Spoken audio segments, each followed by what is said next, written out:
Record to the cloud. Okay, gentlemen, you're being recorded. Okay, good evening.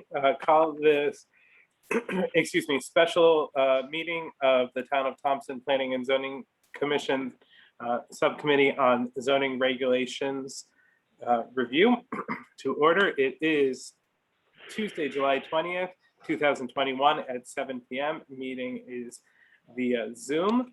Mr. Lenke. Present. Mr. Krogel. Present. Mr. Hill. Alvin Hill, present. Mr. Santos. Brian Santos, present. Mr. Poplawski. Dave Poplawski, present. And great, so we will move on to. What about you? Sorry, Joseph Rody Brown, present as well. Thank you, Mr. Lenke. Alvin we'll Hill. Yeah, we got Alvin. Okay. Thanks. Thank you, Gloria. Item 2, review and discussion of zoning regulations. And our planner has the document up for us to pick up. Yeah, so just a couple of things from last time that either have been changed or were not thoroughly discussed, and I just want to blast through those so we can get to new material. This is a note to myself, the letter from the state police. I will have that resolved by Monday. So this is an addition. We're adding a minimum lot size and shooting ranges.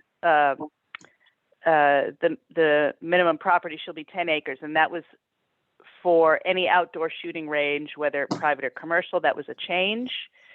In addition to the general provisions for entry with the town clerk, we're adding the copies of the licenses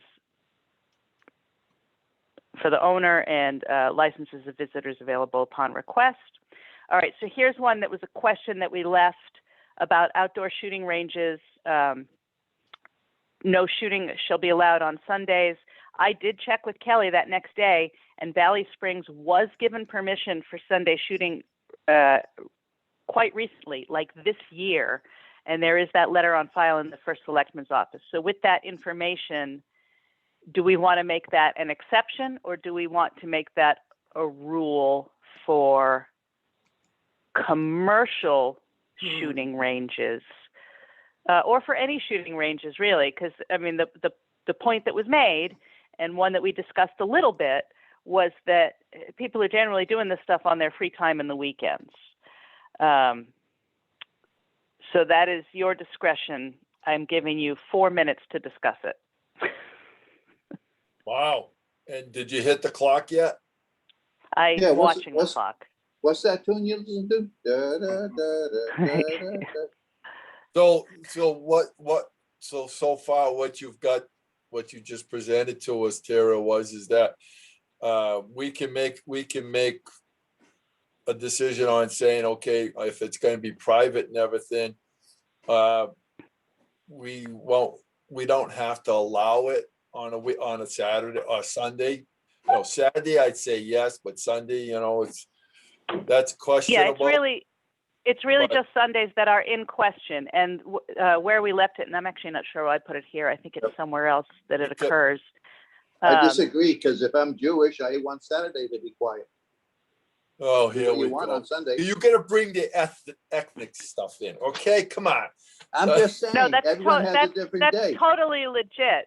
I know. That Mike's point is that everybody's got a different need, right? And somebody who, observes a different day of rest, and that's the theoretical reason why it's always Sunday, right? Is Sunday is church day, but I don't go to church at all. Any church. I mean, I don't care if it's Saturday, Sunday.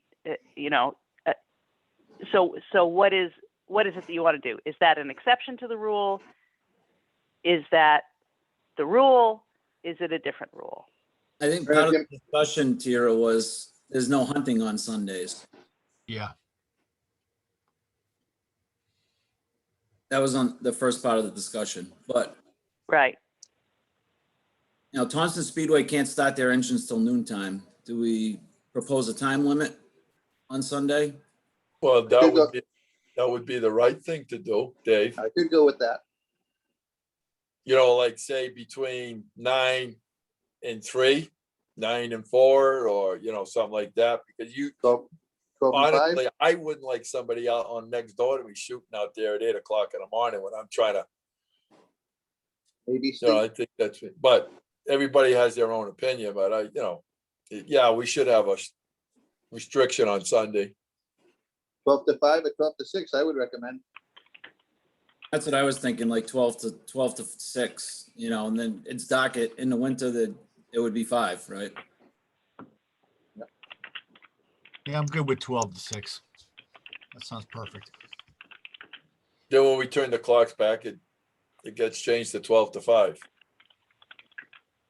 Why don't we just make it 12 to 5 then and keep it steady? Well, I would just. Sunset's good. Tira's got it. Or sunset. That's fine. I think 6 is good. Sunset. That's good. Well, what I have here is noon to 6 p.m. or sunset, whichever is the shorter period. Yep, Because in the that sounds good. winter. Yep. Okay. That's it. You guys Okay. like that? Yep. 4 minutes on the nose.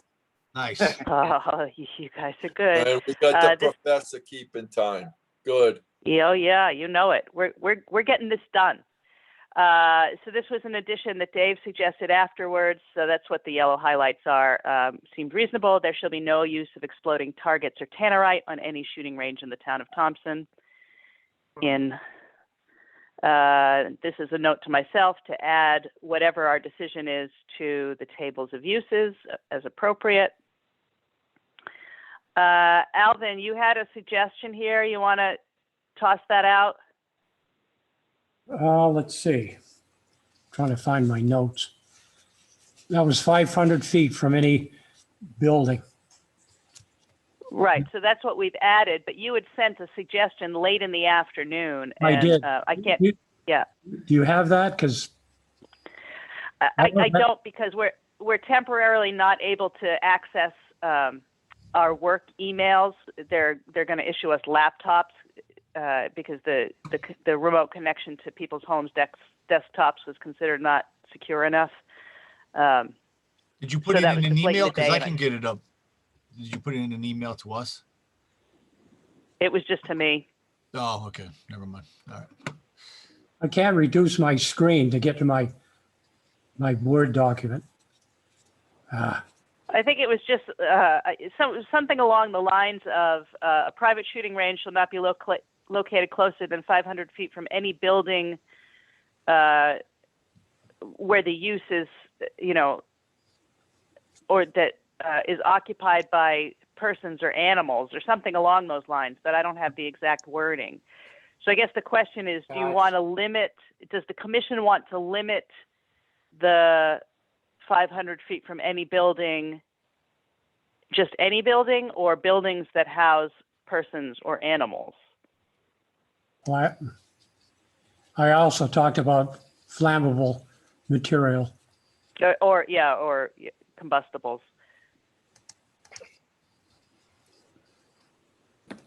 Let's That see could be propane tanks on the outside, what some people, use propane to cook and whatever.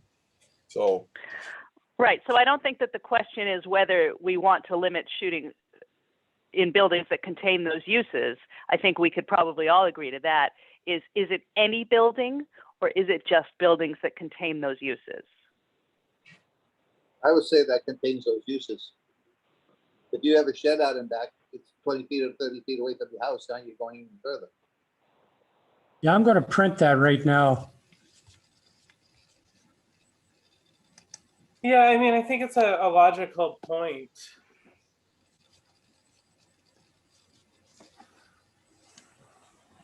Now, this was based, Dave, tell me if I'm wrong, on the general rules for shooting during hunting season, right? It's 500 feet from any building. There's no stipulation as to the type. That's right. It was building, and it might have even been road too. actually, I think I'm in favor of saying any building, just because it makes it a lot more clean. I mean, even if it's a shed, and my neighbors has this thing, and I'm in my shed, I don't want it to be closer to my shed just because it's a shed. I still go in the shed, right? So I'm in favor of any building or road. I Okay. like the road add as well. Tara, I've got, I printed what I've written. Okay, go ahead and read it, Alvin. All right, a private shooting range shall not be closer than 500 feet from any building occupied by people or domestic animals or containing flammable or combustible materials. So let me tell you why I think Alvin's could be the way to go, and you could disagree, is that 500 feet from any building, that really applies more to buildings on the property, because we've already put a separation distance of 1,250 feet or whatever it was from the boundary lines. Okay. Yep. Okay, I'm good with what Alvin said then. If it's specifically relating to. Because if it's somebody person's else's property. property, you're Yeah. already further away from that. Yep. Okay. Yeah, I agree. Agree. All right, Good so work, let's Alvin. add this.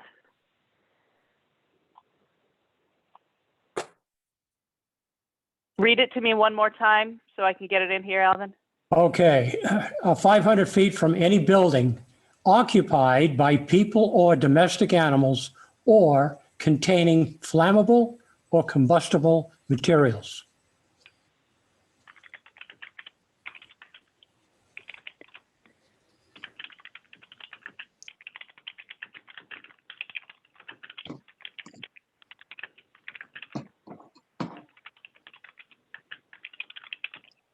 Done. Okay. Did we actually come to a final decision about the 150-foot intervals? When I went back the next day, I was not sure. I kind of thought we did agree on 150 feet for the postings, but we were waffling. Yeah, I think we did. Alvin had some good feedback that I think we all agreed with. Yep. 150 is good. So this is where we were? Yeah. Post away. Okay. 150. Yep. Okay, so I'm going to delete this comment. Very good. Note to myself to add to the table of uses. This was in response to adding the 10-acre minimum. A commercial shooting range may be outdoors or indoors. For an indoor shooting range, the 10-acre minimum is waived. Because what difference does it make once you're indoors? Somebody had asked to check parcel sizes, which I did. And as it turns out, most of the business development district parcels are 10 plus acres. They are not vacant, but that doesn't matter. It's kind of like with the adult entertainment thing. We don't have to have a vacant parcel that fit those criteria. We just have to acknowledge that there are parcels that fit the criteria. And in the case of an adult entertainment, it was one parcel, which was the golf course. They could have located it smack in the middle. If the Honigs ever decide that that's the way to go, golf and strippers. Well, in between the 9th and I'm 10th. sure that there is an off-color joke I could be inserting there, but we're being recorded, so I won't.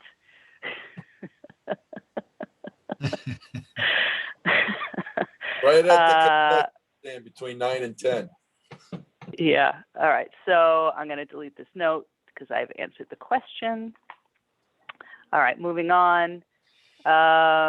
This was just the language tightening up for the definitions, separating the types of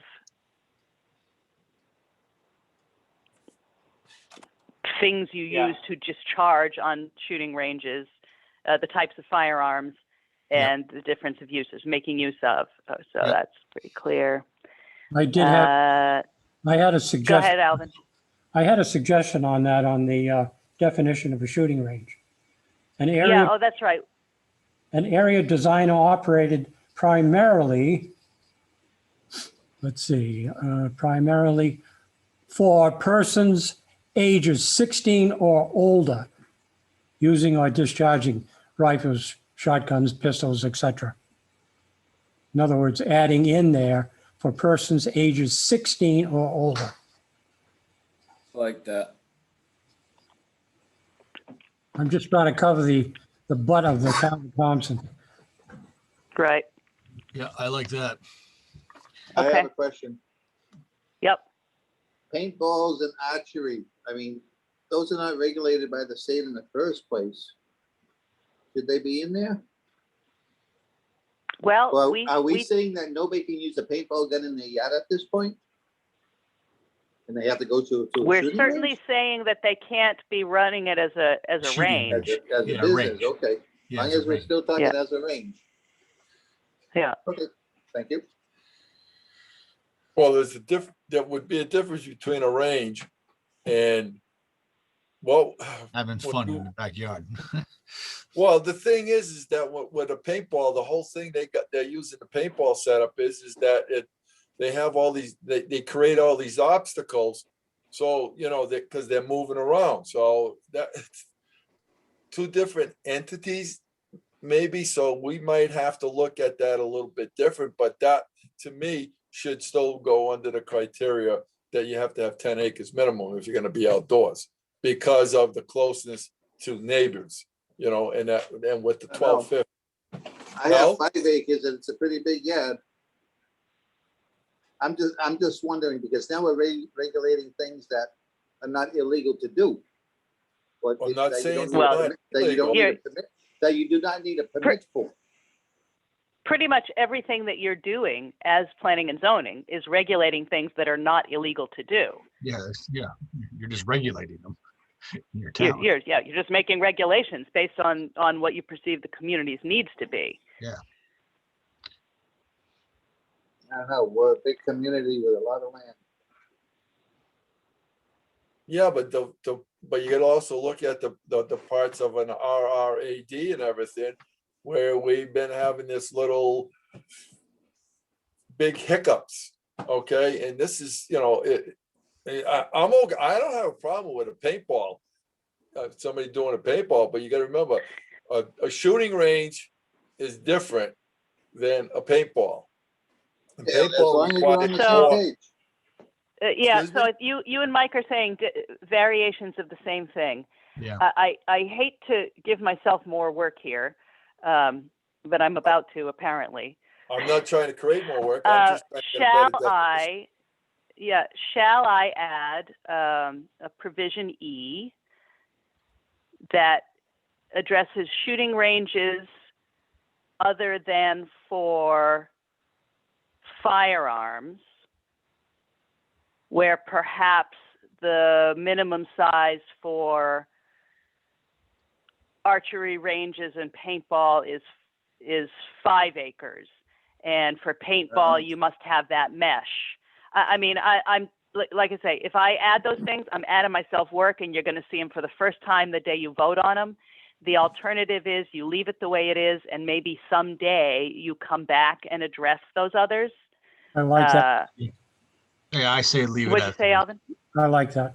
Yeah, I say leave it as. Okay. It is. I'm okay with that. Okay. All right. This was an As long edit as the from last neighbors time. don't That's keep fine. following me. Well, this should make some of those neighbors stop, or at least once the use is discontinued, right? So. Correct. Yes. All right, so this was the edit added last time. Where there is an existing primary structure that predates the adoption of these regulations, the commission may waive the front setback requirement based on the physical characteristics of the site. That was the compromise we came up last time. Some of these I'm just covering quickly.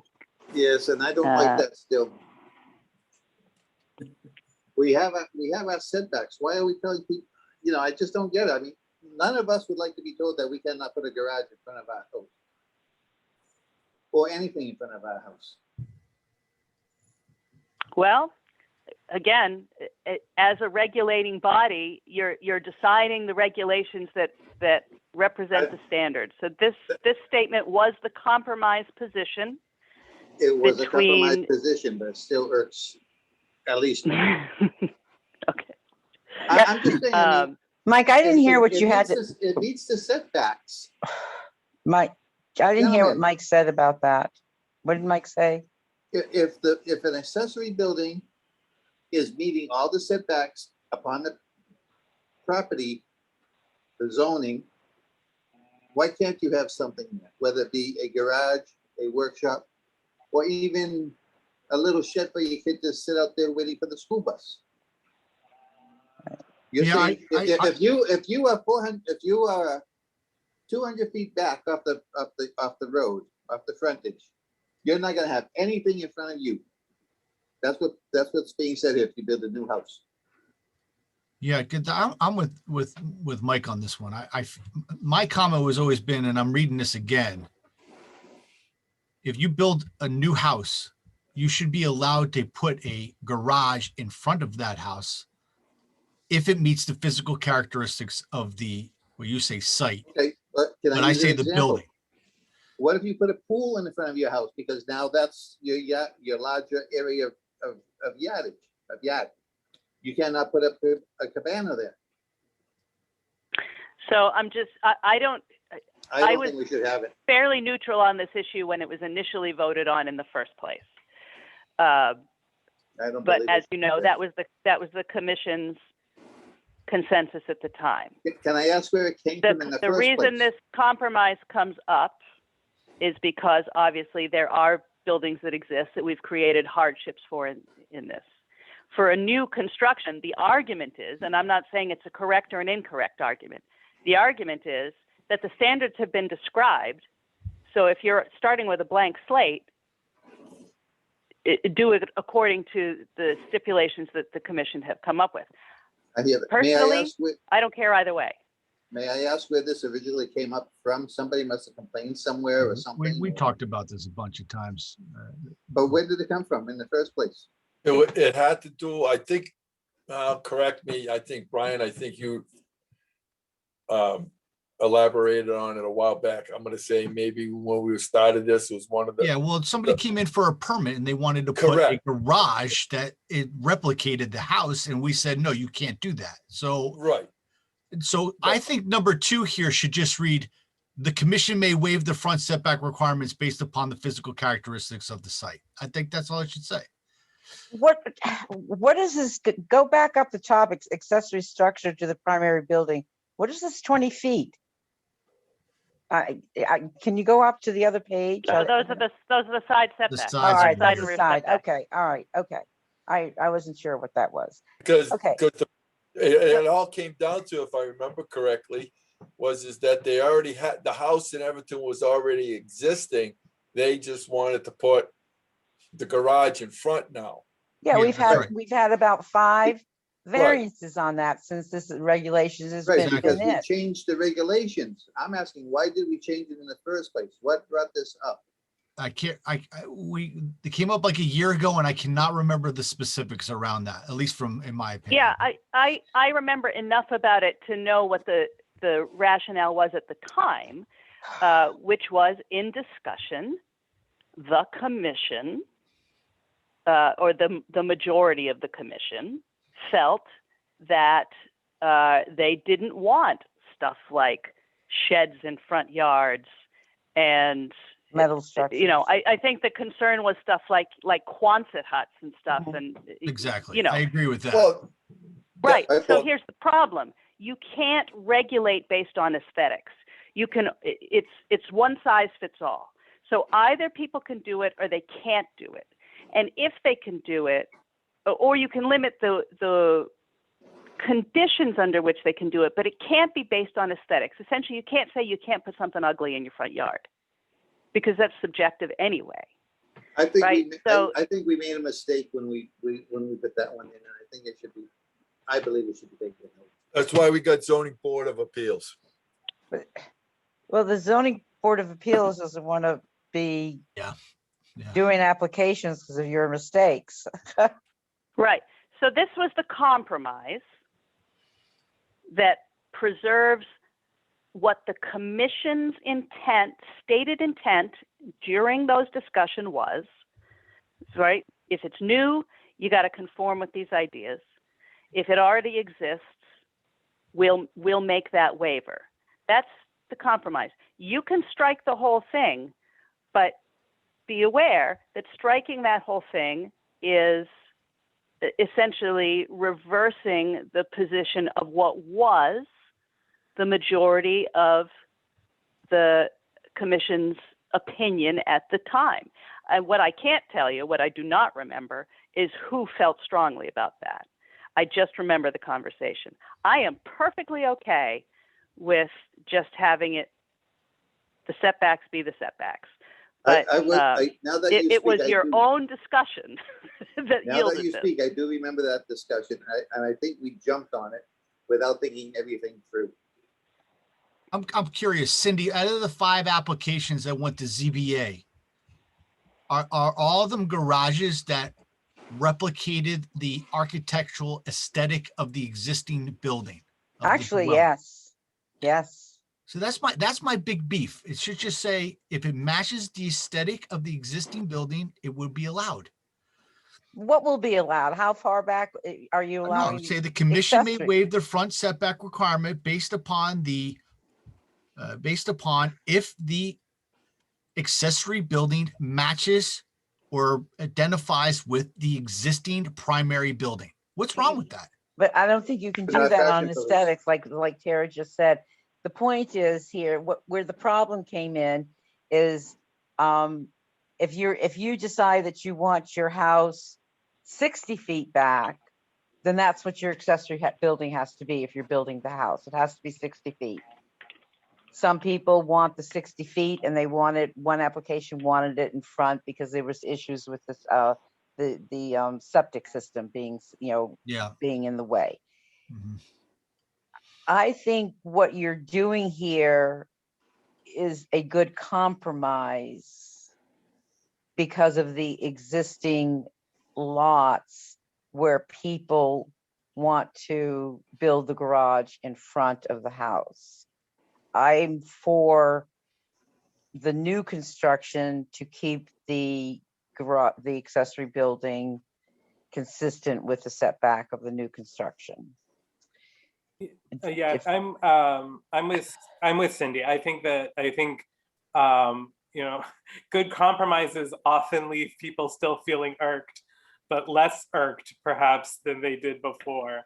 I think this maintains, and it's Cindy, another question. How many of those 5 variances, and I'm sorry if you just said it, were existing buildings?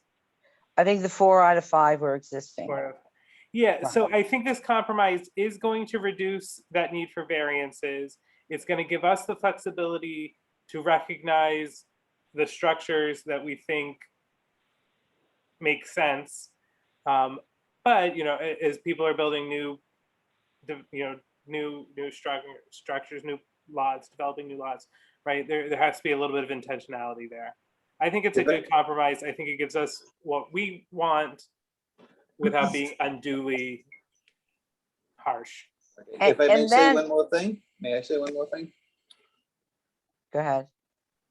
Okay, I think when we were talking about accessory buildings, we were talking about that second house on the property, saying that it had to be equal to or further back than the original house or building.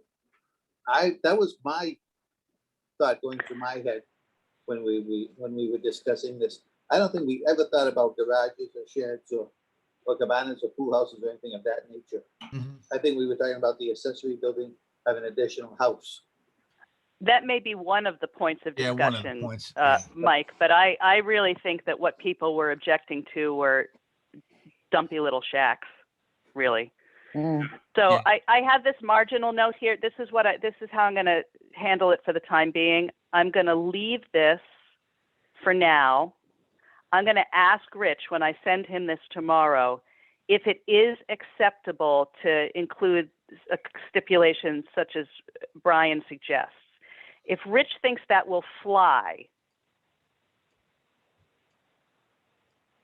we'll have to do it via an email. I'll just send an email with that, like, option A, option B, and one of those options will be in the memo Yeah. to approve on Monday. Go on with what Joe just said with the question about the existing houses. Listen, if I'm the only one that is saying, be consistent with the house, I'm okay with the write-up as is based upon what just was talked about with Cindy, because 4 out of 5 of them were existing buildings. I think we're pretty much, solving the issue here with one going to ZBA, which is fine. When I don't know what that issue was, but That was because of the septic, the location of the septic. yeah, It would so- certainly calm down the issue. yeah, that may fine. arise, I'm but totally I fine don't with think that. it's If you want to it's go not to the right Rich thing. still, that's still fine, just to get an I'm answer. agree- I'm curious now if it would be acceptable. So, I'll go along with that. so, going to the ZBA for something like that garage that you couldn't go in the back of the septic system, the ZBA is certainly okay with things like that, because that is definitely a hardship. Sure. But to constantly be bringing them this information of structures, primary structures that are already there, Exactly. I don't know how usual that is. That's why I'm saying I feel like this paragraph is totally fine. It's solving the problem, right? And I feel like I'm the only one that's pushing it forward to be consistent with the house. So either Okay, way. I'll find the answer out anyway. I don't think we're fashion police. Okay. I think that's- Let's see. These are notes to myself. Okay, we still haven't resolved this, guys. I mean, I wrote this. I wrote these suggested amendments for livestock, which I do feel answered this, but I don't feel that those answers were explicit. Do the amended regulations for livestock address the issues of riding, stables, academies, boarding, and how many horses allowed on a property? I definitely think that these address the how many horses allowed on one property, because essentially we're not telling you how many horses are allowed on the property. Use your good common sense as an animal owner, and here are physical characteristics that the site has to demonstrate. And that was based on the RC&D guidebook. The only one I kind of didn't like were these on unreasonable noise or odor, so subjective. I personally would actually like to take these out. It's you guys' call, however. I just had a complaint on that. Well, my was desk. it Well, we get specifically to complaints on horses? it all the time. Yeah. So why should these horses, why should their manure be causing a odor in the neighborhood? I mean, it's a state regulation that you have to control your manure. You have to manage it.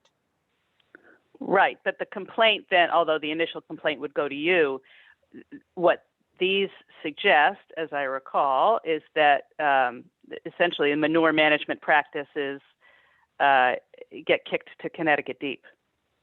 Right. Well, exactly. We're telling them they have to follow that.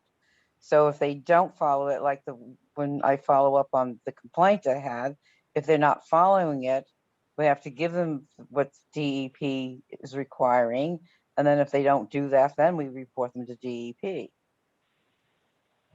Yeah, Not that I guess what I just DEP is didn't gonna like do about anything this about is it. one person's unreasonable noise is another sure. person's. I live on a farm. It's noisy. Yeah. And there's always. Well, it's not the insects. noise, it's the odor that I got the call about. Can I ask a question about this? Yeah.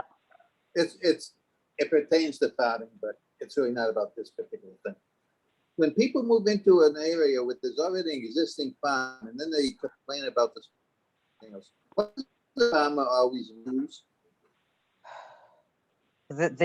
These people have just moved into They have next door to to clean this. up their place or whatever. person. It's just a thought that I'd like to have an answer to someday.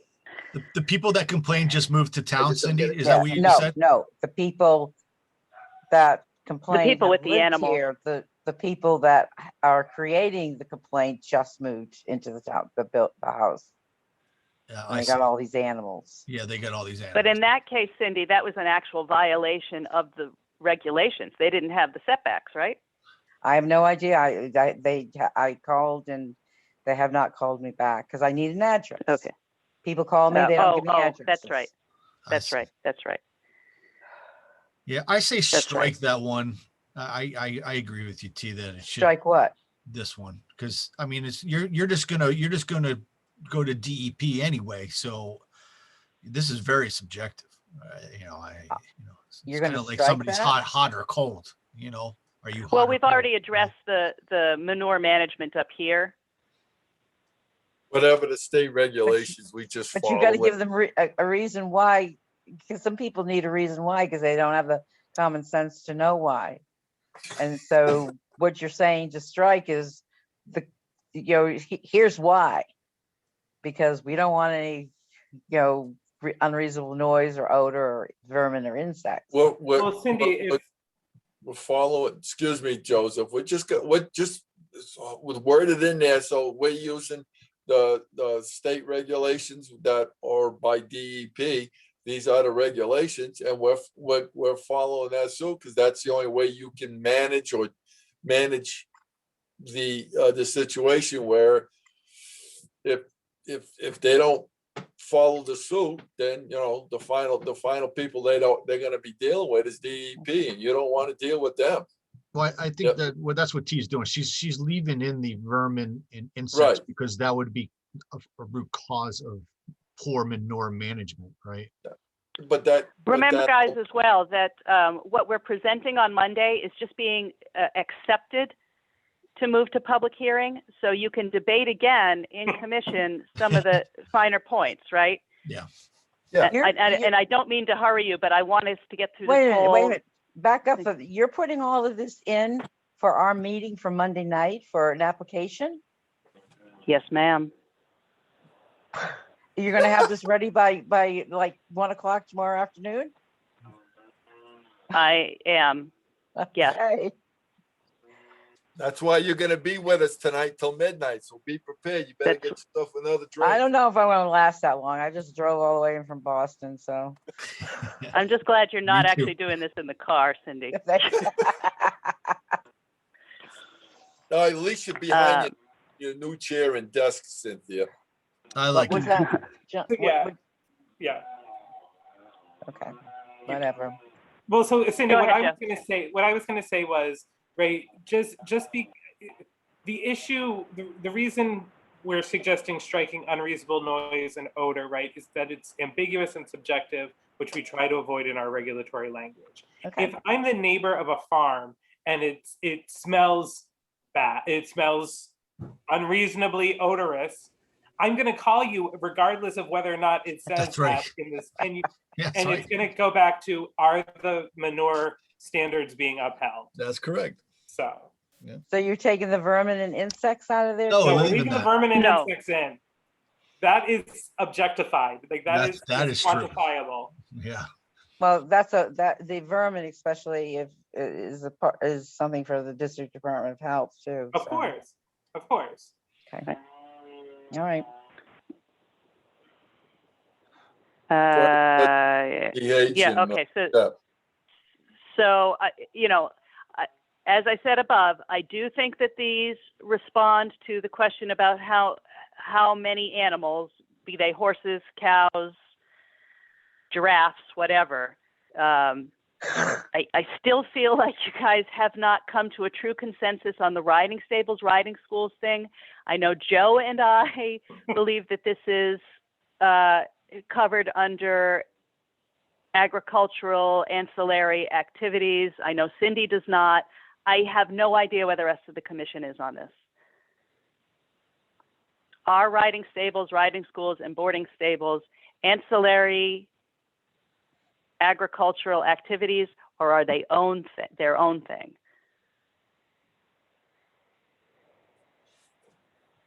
There's no state statute or regulation on that besides No. None. I mean, as Tara said, I've been pretty clear where I stand on this. I think if riding stables and riding schools and boarding stables aren't, then literally nothing should be. I think this is like the very textbook definition of what we had in mind when we were talking about these. Oh, in fact, Joe, go to agricultural ancillary activities. Isn't it actually in the definition? Now that you mention it, I think we did determine that. It was put in there. I'm okay with that. If it's think very so. defined as that, I'm fine with that. Joe is going to confirm for us. Go to my definitions.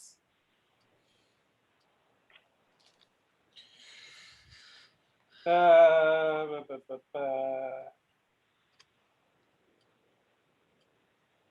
they are not listed in the definition. Well, poo. Just put it, can we, all right, well, let's put it in the definition and I'm fine with that. Oh, look at that, is officer thinking.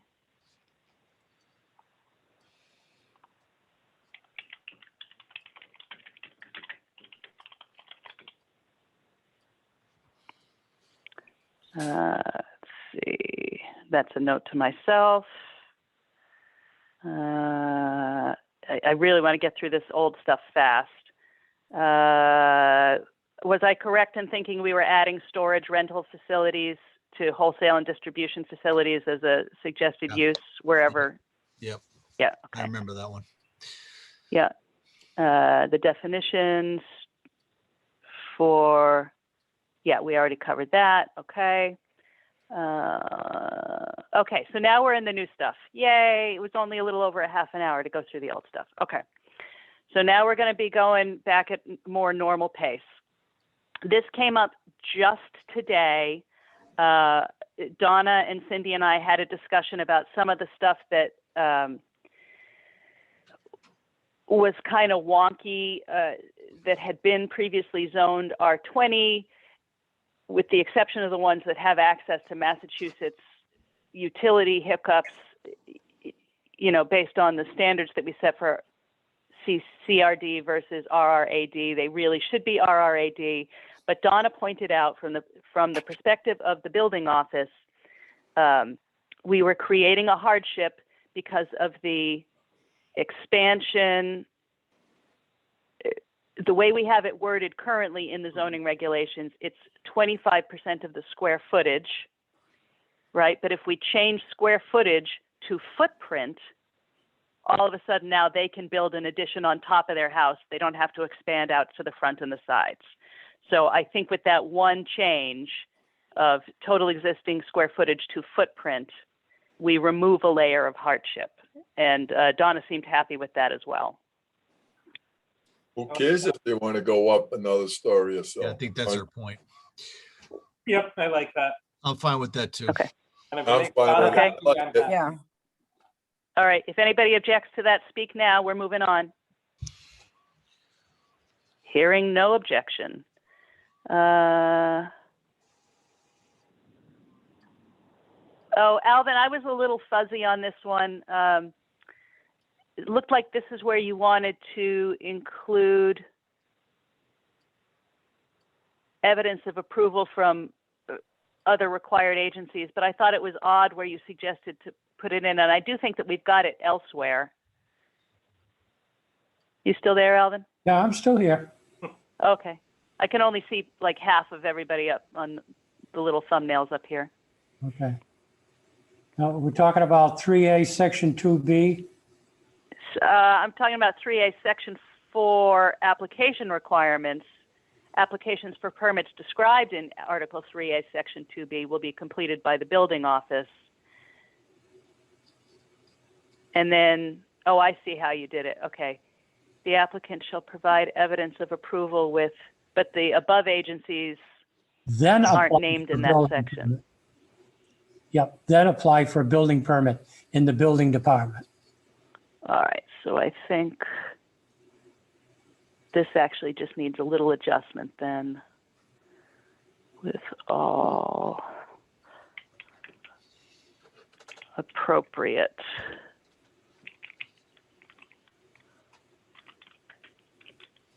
I think that actually makes it a little clearer, because that's why I was confused when I was reading it. The applicant shall provide evidence of approval with all the all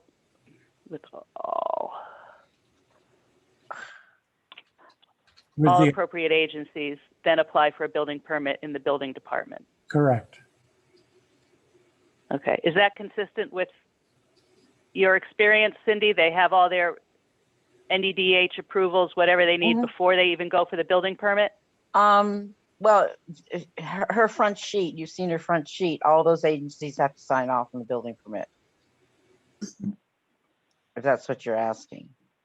Yeah, they don't. Well, Alvin's suggesting that the evidence of approval needs to come before the application for the building permit. Is that in practice the case? No.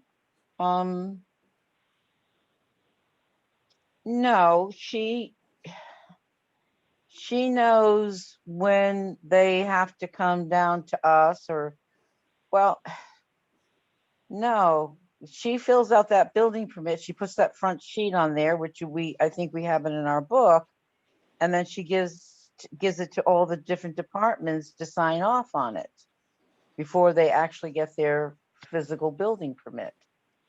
We all have to sign off on our part. I think what Alvin's referring to, though, is not our internal departments, more like NDDH for the septic and well, or whatever other outside agencies. Right, and they're on that front sheet. They are, okay. Yeah, all the agencies are on the front sheet. And say, give an example like with Marla, wetlands. If there's no wetlands, Marla writes on there, no wetlands. Well, But technically, then- they are providing the appropriate approvals because they're going to submit the plan that Right. has the NDDH stamp. So technically, with Alvin's writing, makes sense. It's going to be provided because of the stamping, Right. right? So, Right. I mean, it's fine. Basically, that building permit cannot be given to that person until Yeah, everyone so, that has yeah. to sign off, signs off. So I think it's with Alvin's writing is fine because it's already happening. Yeah, okay. Okay. Okay. All right. And this was a change that actually should have happened the last time and just didn't get included. We don't actually have to talk about it. We already did. It just didn't make the last Right. memo. The Okay. adding zoning district that just didn't get carried into the memo that got approved. All right. So this is new, and is this the one? Yes. And this is just something that occurred to me the other day. So I'm not taking this personally if you tell me I'm off my nut, but it seems to me that when we were discussing the public hearing requirements during the subdivision regulation review, we did talk about, expectations of the public for the public hearing process and how they're kind of messed up. Like the notion that the public can actually stop an application that is otherwise substantively correct by means of their input, whereas the purpose of the input is so that the commission can submit conditions. Right. So I thought that it might be prudent to add either as the first or last item in this section, if the applicant demonstrates to the satisfaction of the commission that the application conforms to all requirements of these regulations, then the commission shall approve it. The purpose of the public hearing is to determine what additional conditions may be appropriate for inclusion based on the concerns of the public. I just don't think anybody has ever articulated that in the regulations. And I think by failing to do so, you create the potential for gross misunderstanding of the purpose of the public hearing. Discuss. So you're absolutely right, because if that applicant has crossed all their T's and dotted their I's, complies with the regulations, then the commission has to approve it. Mhm, You can put conditions, mhm. and like what you said, based on the concerns of the public, but that applicant can take you to court and show that court that they complied with every single thing that was in that application, and you would lose in court. So in other words, you can't say no, and Alvin can probably back me up on this because he's worked there. You can't say no because you just don't, because the public doesn't like it, or you personally don't like it. If they follow every regulation, you pretty much have to say yes. Yeah, no, absolutely.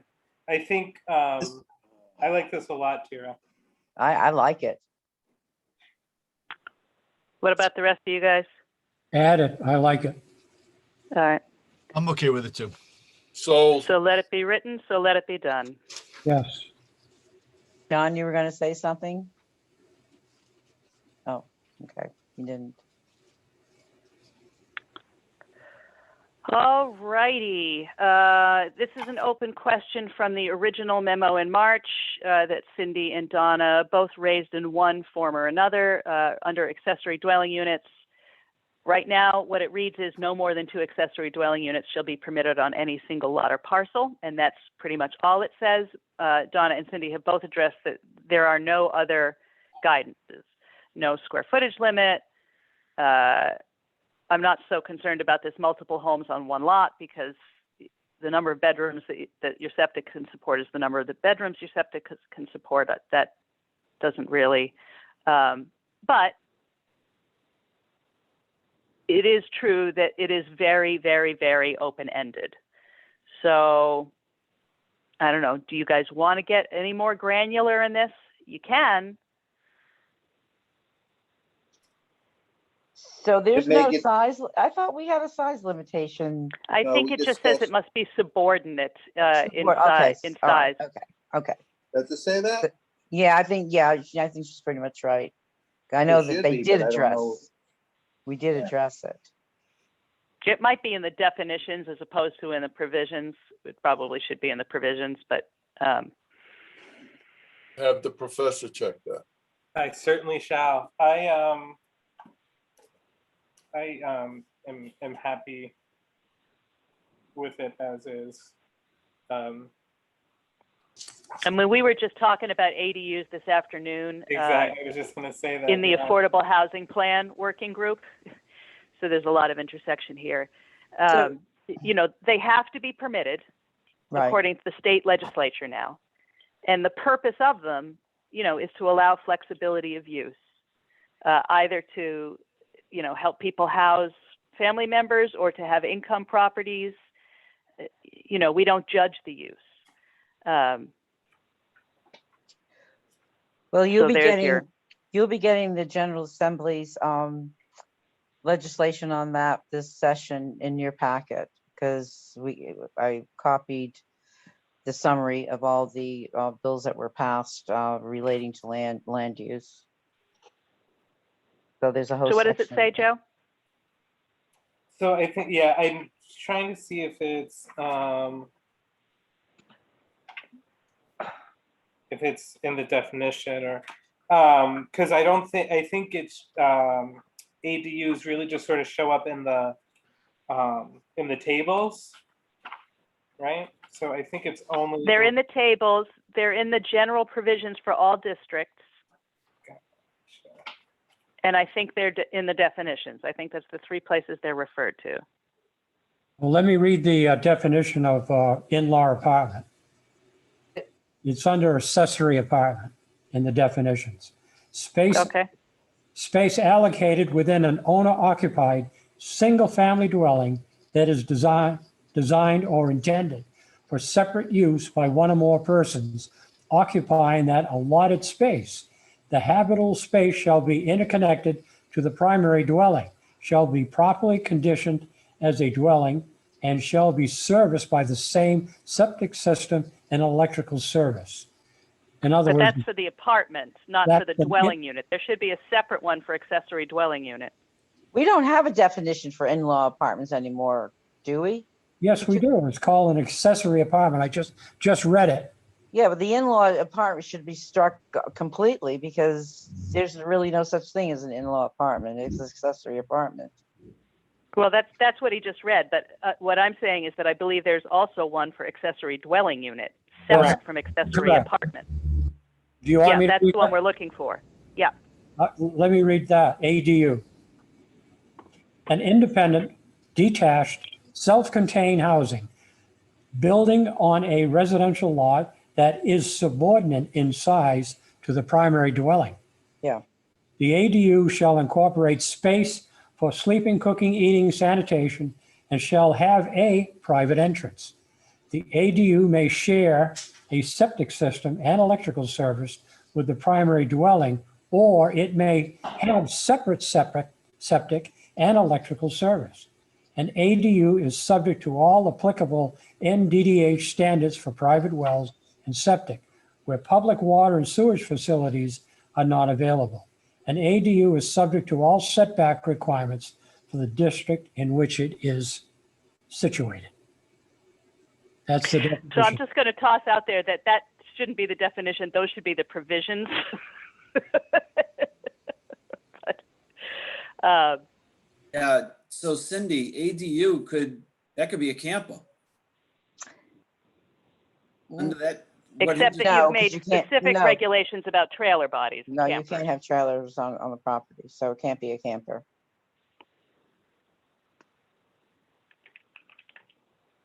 Okay, here's the new state statutes. Regulations must allow maximum ADU size of at least 1,000 square feet or 30% of the size of the primary structure, whichever is smaller. That's the new regulation out of the General Assembly. That's part of the ADUs. There's a lot more to it. You'll read that when you get your packet. Where, is that in our regulations? I don't see It's that. not in our That's a- regulation. No, That that's is, in the stuff that just came out of the legislature. that Public Act 21-29. Read it slowly to me again, Cindy. Okay. Sorry, where was it? Okay, regulations must allow maximum ADU size of at least 1,000 square feet or 30% of the size of the primary structure, whichever is smaller.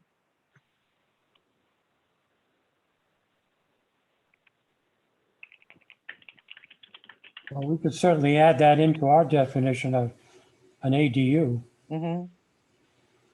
especially the So you're 1/3. just gonna take the definition and copy it into the provisions here and then add this thing about the sizing? Is that what you're gonna do? Yeah, I think so. Because all that stuff in the definitions really are, those are really conditions.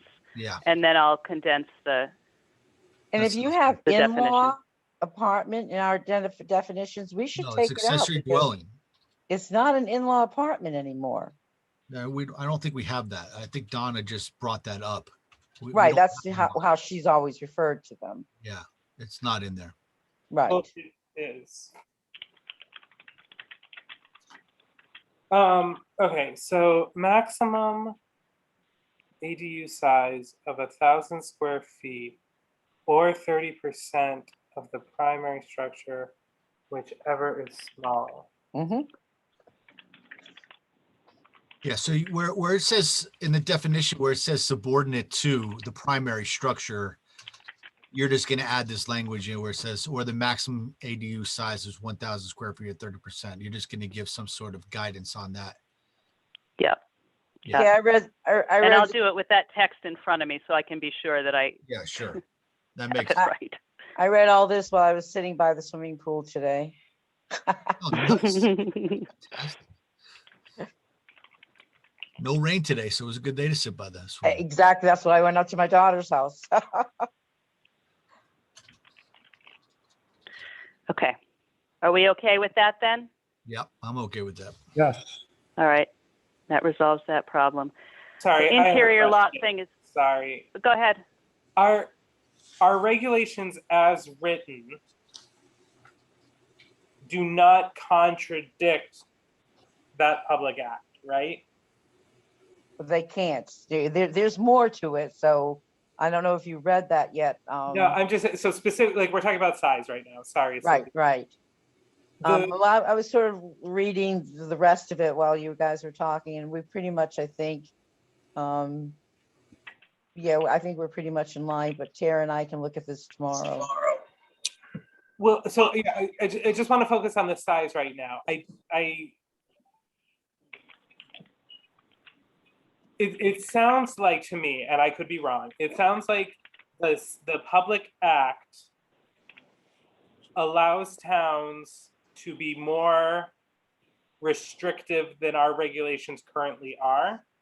No, they're trying to make them less restrictive, and if your regulations are more restrictive, then the state statutes will Right, follow. I understand that. Yeah, in general, yes, Cindy, but what Joe's point is that ours are actually more permissive than Yeah, could be. the stipulations of Yeah. of the legislative language. And if that's true, I think I would like to keep it that way. Right. Right, so like so I see like Tara, you've added that 1,000 square feet, 30%. So are you suggesting that that get put into our? It's kind of a note. It's kind of a note to myself. Let me make this note clearer, so in case my mind falls out of my ear overnight, which it could. It's been a long couple of days. Joe, am I missing something on our current regulations? Because all we say is it has to be smaller than the primary unit, right? Yeah, yeah. That's Well, exactly that's- Joe's point. Yeah. But that's what the Public Act is saying too. Right, subordinate in size. But it's also saying 1,000 square feet maximum. Or 30% of the primary structure. Right, 30%. So Okay, if so if we say it's 30%. smaller than, if we just say it's smaller than the primary structure and they say, okay, it's 10% smaller than the primary structure. Well, this primary structure might be 900 square feet, and they're saying that you must allow a maximum of 1,000 square feet. I I guess think- what I'm saying, I think I understand the problem, and it's hard to actually express it. I think that the legislative language is responding to towns that might want to make them so micro that they become impossible. Like saying you can't set a maximum. Oh, let's see. This is so hard to express. So when you say impossible. Most of what the legislature was trying to do was to make sure that towns don't try to write regulations that make them impossible to build. Okay, that's, yes, add the word to build. Right, I believe you're right. I believe you're right. There's So is another this one the- here that was Is this a interesting. maximum of at least 1,000 square feet? Yeah, I think that's what it said, isn't it? Regulations must allow maximum ADU size of at least 1,000 square feet at least, or Okay. 30% of the size of the primary structure, at least we whichever missed the is word there. smaller. This is a big word. Yeah, thank you, Cindy. I Yeah. had missed that at least. Okay. So brilliant. that makes it better. Yeah, Yeah. yeah. Okay. I agree. Yeah, absolutely. Indeed. Okay. So there's one other quick regulation here. I don't know if we addressed it or not. Regulations shall not require ADUs to have an exterior door be connected to the primary structure or That's have an more than one parking space. That's an in-law apartment. Nope, it says this is all for the ADU. It's all under the ADU part of PA 2129. So you could have an ADU connected directly with the primary residence. Yeah, you could, yeah. But You can't could, but you require don't them. have to. That's the point. You can Right. you can configure your ADU in whatever way makes most sense to you within your town's regulatory structure. That makes sense. So it could be a standalone cottage, carriage house, servants' quarters, or it could be an attached, what we have commonly referred to as an in-law apartment, but just an interior apartment within your home. Right. Thank you. That sounds good. But you're getting all of this Okay. in your packet, that whole 13 pages of regulations this year. All right, page 8 of Okay. 15. Let's And the go. 13 pages is only a summary of it. Okay, let's see where we landed here with interior lots, and give me a second to Oh, review the God. notes here. Here we go. I know. And shared driveways. Okay. Yeah. So one amendment to my own suggested amendment, and this is based on the conversation from the subdivision regulations, is that for the purposes of these regulations where 5 or fewer lots, although we might have said 6, I'd have to go back and check, where 5 or fewer lots are arranged along a shared driveway, they shall not be considered interior lots. I think that was how we were leaning in the subdivision regulations, is that shared drives could be no more than 5 or 6 homes, to avoid one of the situations that somebody had drawn where those shared drives can just go on forever. Forever, yeah, sure, yeah.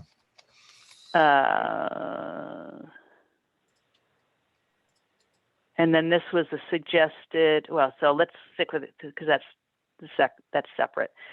So do we feel comfortable with that as an amendment? I feel like we're going to be coming back to interior lots constantly, honestly. There's something so wonky about them.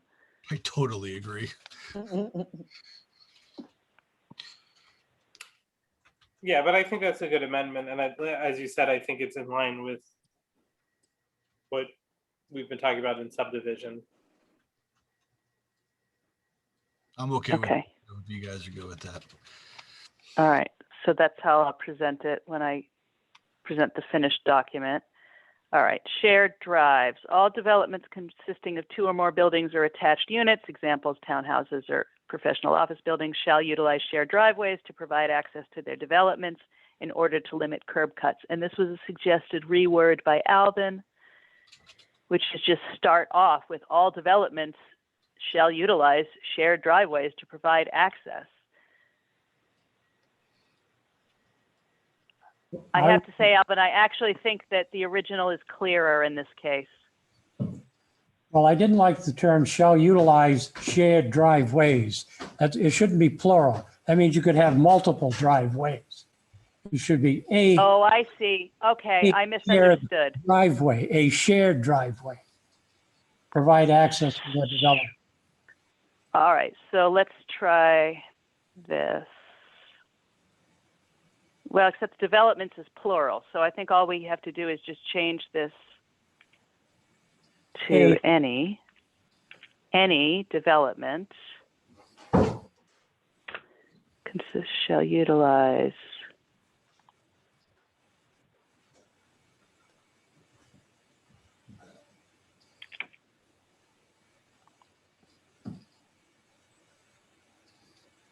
But I think it actually, you know what, as I'm looking at this, I think it is still the plural, because if it's so let's, I was just in my friend's condo complex a couple of weeks ago, and, you know, it's like, call it 10 little sublots with the townhouses on them. Each of those townhouses has a shared drive off the main private way. So you are actually looking at multiple shared drives. Now, you may make a separate stipulation, as you do in the subdivision regulations, that limits the number of shared drives. But that would be in the subdivision regulations, I think, not here. Yeah. So I'm going to stick with my original statement, which is that I think it was, oops. Utilize shared driveways, plural. Yeah, that the plural is actually the correct. Joe, my linguist friend, what's your? Yeah, I agree. Okay. Yeah, I had to look at that one a couple of times when you sent it to me, Alvin, but I think that As long this as it's is actually clear in the subdivision regs. right, and that's where we have more control over those provisions. Yeah. Mhm. All right, what is this note? Oh, this was in response to Donna's, but I actually think we can move on from this because I think we have already, as a commission, accepted this logic that shared driveways are going to be permitted. Yep. So I'm just going to peel all this out because we don't need it anymore. Okay. Oh, we got through that faster than I thought. That's astonishing. Okay, so this was partially in response to a comment that Alvin gave me, but again, I think we put some stuff in our definitions that should have actually been in the provisions, including this for fences. Mhm. So, and as suggested, fence. A fence or structure over 7 feet in height shall meet building setbacks for the sides and rear. And B, fence setback from a town road shall be determined by the Director of Public Works. Placement of the fence shall not obstruct sight lines for the road. Yeah, I had added in. Oh, Nice. or for any road or other right of way. Well, under A, after rear, sides and rear, I said then and front boundary lines on shared driveways. So, oh, right, side.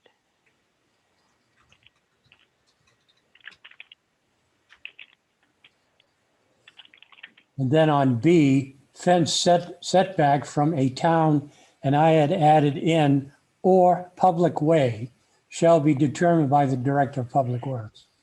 Right, and I actually adjusted that here for any road or other right of way, because we're also talking about private roads. So as a possibility. So it really is just any right of way. We don't want obstructed sight lines. Right. So that was an amendment to your amendment. Okay. On that first one, we were front boundaries. I think Alvin said on shared driveways. Is that? Oh, yeah, yeah. But does that make sense? A fence Yeah, or structure over shall meet buildings, or does it just meet the setbacks? I think it's just the front boundaries, but I wanted to know why Alvin just specifically said shared driveways. Well, you could have, let's say, a 500-foot shared driveway with 4 units. Well, each one of those units could have fencing, but they could also have it on the front, set back, let's say, from the sidewalk. That's your front boundary line. Sure. Like- I think here what we're saying is it just covers us in all regards, not just on shared driveways. So I like what Tara wrote. I just want to make sure that Alvin understood that. That's all. Okay. All right. So another slight adjustment, I have suggested moving from the common residential into general provisions because of some confusion that's occurred. The stuff about household domestic fowl.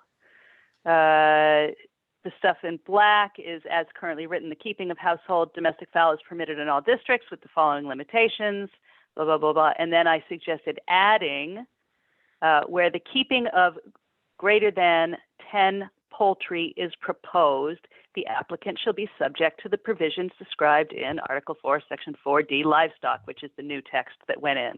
So I think that adds clarity. Some people are saying, well, can we only have household chickens in the common residential district? That's obviously not the reason that we included it, so that's why it should go in general provisions. And if we're saying 10's the cutoff, 10's the cutoff. After that, you're keeping livestock. Sounds good to me. Okay. Oh, look at how quickly we're moving. Existing non-conforming lots. Oh, yeah, this is, Cindy still doesn't like this. She still has these comments about the. You got 10 more piggies over there. Are you guys counting piggies, Brian? Yeah, no, I was talking about my neighbor. He's got more than 10 pigs. We got 12. We got lots of pigs. Not creating any vermin though, so I'll come back to you with that one.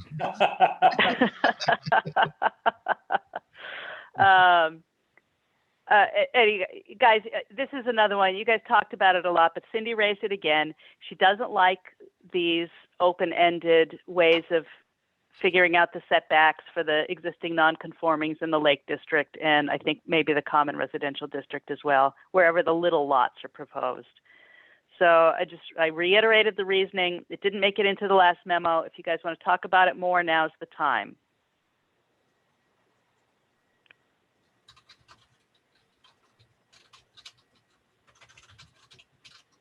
I'm going to wait until my clock turns to the next minute before I move on.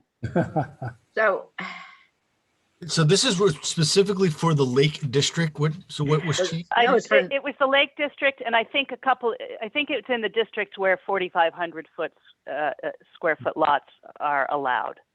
So number 3 just kills me. Setbacks for an accessory structure shall equal or exceed that of the primary structure. It's Yeah. never going to happen. At least on the Lake District. Never going to happen.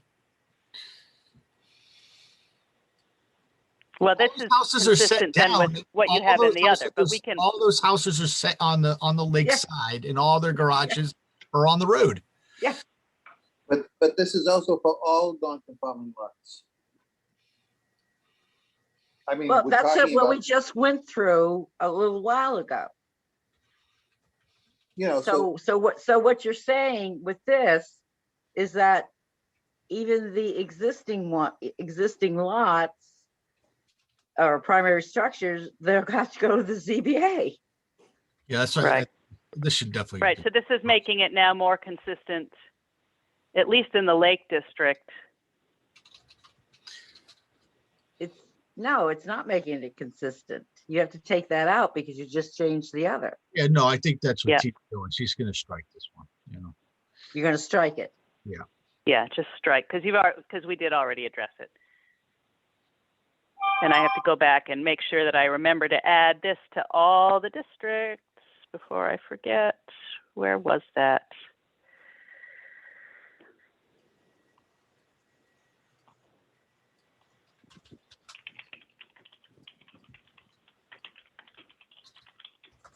Okay, now it makes sense.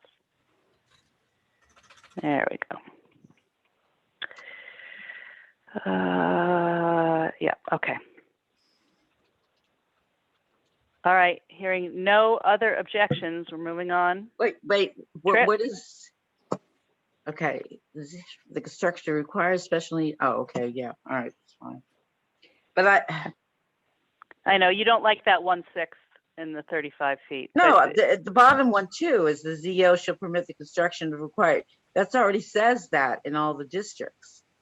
You're just repeat, I don't know what this is. Oh, that's for the non. It was just repeating it. It was just repeating it for the non-conforming lots.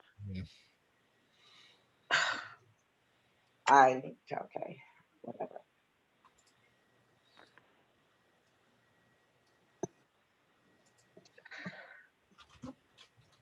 All right, here we've got some more stuff.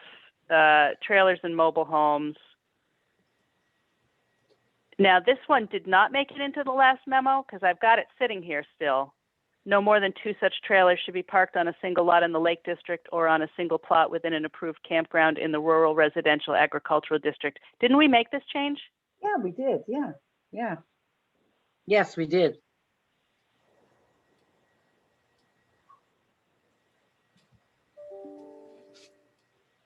Oh, no, I see what it was. This was a question that you had, is whether we were still referring to 2 trailers that we didn't actually really answer. But we did make this change.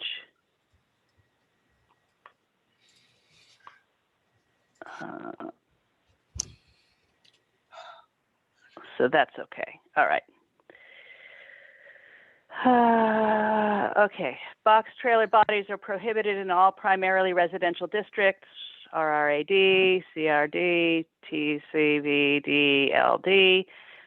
Alvin suggests adding wheelless temporary storage pods are allowed in all districts. Or are you gonna put a length of time? Well, that's my follow-up question here to that is that assuming that the commission accepts that, should there be stipulations as to limits of numbers of such storage trailers? I mean, we're talking about storage pods for rent here. Right. And, what about the length of time or placement? Yeah, I see these. Well, around. most people have them for about 30 days if they're moving. They slowly unpack their house and they're moving. So I'd give them 30 days. There's no reason to have it more than 30 days.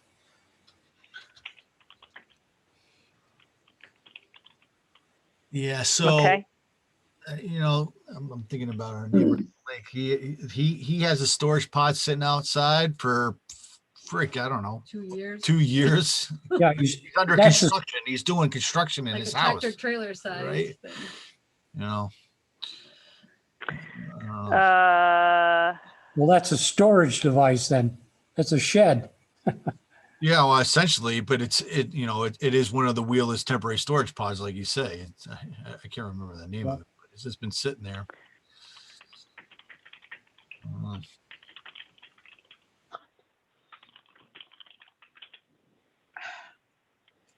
Yeah, and he's been working on his house on that house for 2+ years now. If it's there longer than 30 days, you tax it. What'd you say, Mike? Tax If it. it's there Oh, longer than tax it? 30 Yeah, days tax or it. whatever's the requirement, Start taxing it. you put a As an tax to it, yes. accessory, Because as an accessory structure. whatever it is, I mean, if we're putting a time limit to this, and if something's been there for 2 years, I mean, I have a box show in my yard. I'm sure they're taxing it at this point. It's gone through 2 appraisals, not appraisals, but Yeah. assessments. I'm just saying, it's a temporary thing per se, but Yeah. it's one way to get it out of there. You drive around town. I see these pods in random houses for whatever reason, and they've been there a lot longer So than if 30 it's there days. more than 60 days, it's now part of the property and put an assessment to it. That'll motivate them to get it out of there. While I like your reasoning, Mike, I question whether we can include that in a zoning document. Because zoning does not deal with taxation. It's not on the plot plan, so it hasn't been approved. So if you put in 30 days and somebody tells me that that's been there for 35 days, then I go up to the assessor's office. First, I go up to the building office and say, do they get a building permit for it? Or if it's under the 200 square feet, do they get a zoning permit? And then you tell the assessor that there's a building there if you need to go and assess it. And he will. Paul's really good. Oh yeah, he's not shy. No. Assessor, if there's a mechanism for I guess. taxing. I mean, I agree with everything that's being said. One of the things is 30 days. For me, 30 days sounds fine, but like, should we just make it like 3 months? Because Yeah. people have these things longer than 30 days. Yeah. Yeah, I could go along with that, Brian. Yeah.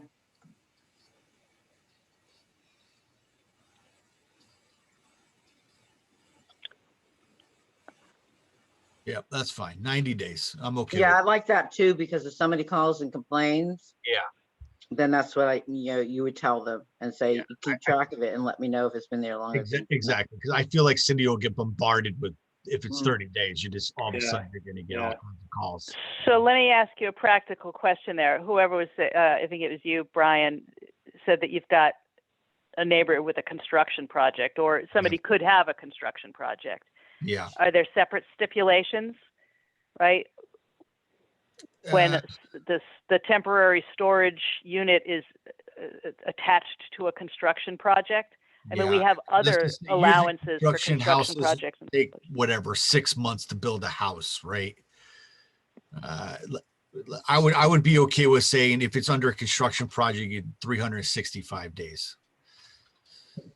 Yeah, I was gonna say like a house fire. I see them a lot of places. If there's a house fire and they're rebuilding the house, they'll bring a storage container and put it in Yeah. while they, reconstructing. Yeah. So you could just say construction, 365 days.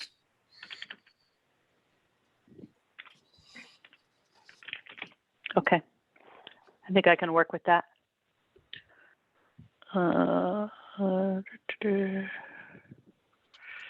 Is everybody content with that? Cindy, you had this other question, which is an open-ended one that Alvin also sort of addressed here. How do we address what people refer to as storage containers? Was there anything else about them that you wanted to bring up? No, Okay. no, because that takes care of the storage containers. That's what we just Okay. addressed. All right. Now we get into fun stuff. Look, guys, new suggested additions to the zoning regulations based on recent legislative changes. Suggesting Article 5A, Section 7, alcoholic beverages be amended to alcoholic beverages and adult use cannabis. Approved. And this is going to be the most exciting thing you see all day. So first suggestion under A, intent, simple.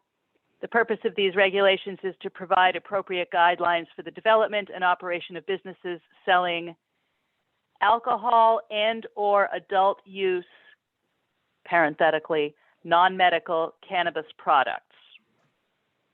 Seems reasonable. Yep. Yep. All right, retitled B, just to deal with alcohol. Mm-hmm. So this is not necessarily in response to the legislative changes, but since I was looking at it again, and I'm wondering, we added this wicked late in the process. Somebody came back as we were rewriting the book and said, hey, we didn't talk about alcohol. So I essentially copied and pasted the old stuff, adjusted it a little. I didn't adjust it all that much. So I'm looking at stuff like separation distances of 1,500 feet from, one retail liquor outlet to another. Does that serve a real and maybe the answer is yes. I don't know, but I just was looking at these kind of skeptically. Yeah, Tira, I do feel, I do think I remember at least some superficial conversation about those distances. I think specifically one retail establishment to another. I think there was conversation about, just, not having a string of liquor stores on a road. Yeah, that's Okay. been in our regulation a long time, that 1,000 feet. Well, it's 1,500 feet is what this says. I would say 1,000 because that's where you're supposed to be away from the schools and churches. And we'll get to that too. But you guys like the idea of separating the actual liquor outlets. The liquor outlets probably like it too, honestly, because it's less competition in same neighborhoods. Yeah. I mean, I'd keep it at 1,500, but that's just me. So this is outlets or is this consuming? Well, this is retail. This has nothing to do with service, which is regulated separately. Can't. I see a please move this on my screen. Do you guys see that? Oh, yeah, and I actually don't know how to move this. I don't know what creates this message. It goes away on its own eventually, Okay. like it's doing right now. I think when you move the cursor. I've been staring at that thing too, Dave. There it comes back No, again. and look, It here it comes. comes back. I don't know why it does that. So you click on it and So it says, so when you're talking about two, right? You're in general guidelines. Yes. Yeah, so this So it was says retail sale. 10 seconds ago, this said 1,500 feet separation. Okay, but so it's more than just, it's consumption of alcohol, spirits, wine. So it's a restaurant or it's a liquor store. Yeah, actually, you're right. I read it too shallowly. That does refer to service as well as retail sale. So I mean, if you look in Milltown and we want to, there's a talk of a restaurant going in down at the mill, that might be within 1,500 feet. So Milltown would supersede that. Can we just have retail sale? Can we get rid of consumption? We all want to consume. Yep. Joe. Yeah. You bet your bippy. Where are these laws going? I don't know if I have a 50.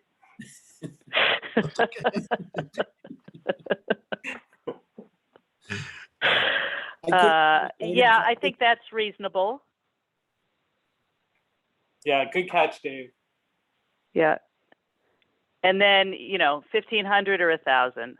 It in some sense, it's kind of moot because I think the number of those permits that gets issued is limited anyway. Yeah. Yeah, it's very limited. Yep. Didn't they just buy the one up there was two competing and he bought one of them, so, Yeah, and they're miles apart. yeah. Yeah. So he's not competing with himself. Okay, sorry,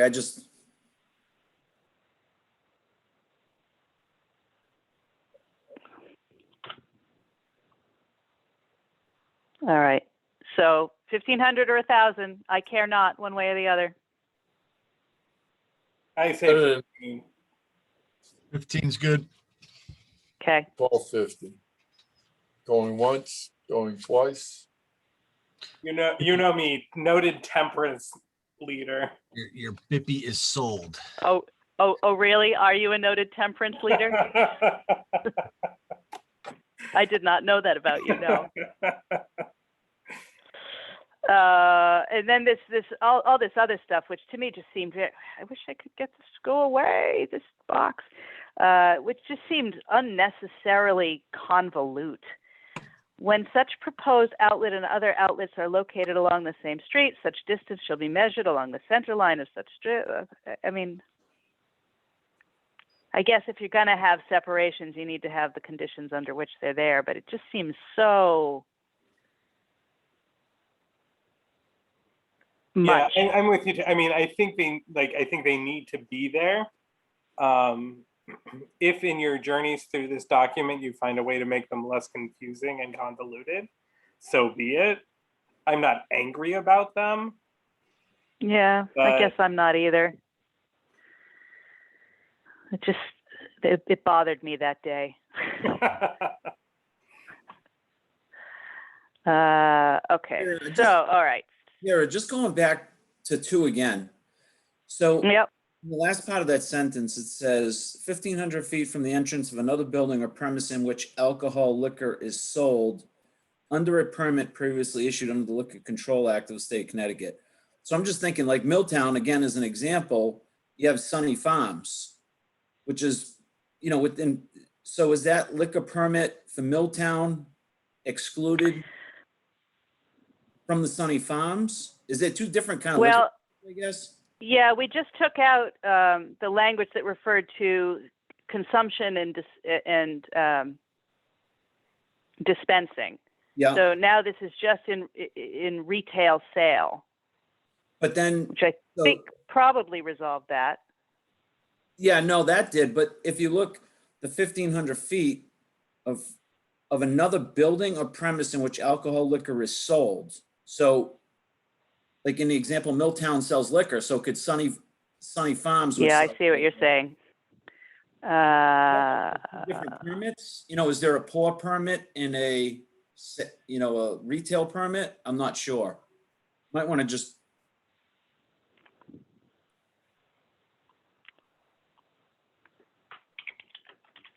It's 2 different issues, but it almost seems like it's kind of convoluted here. Yeah, we don't want to limit service.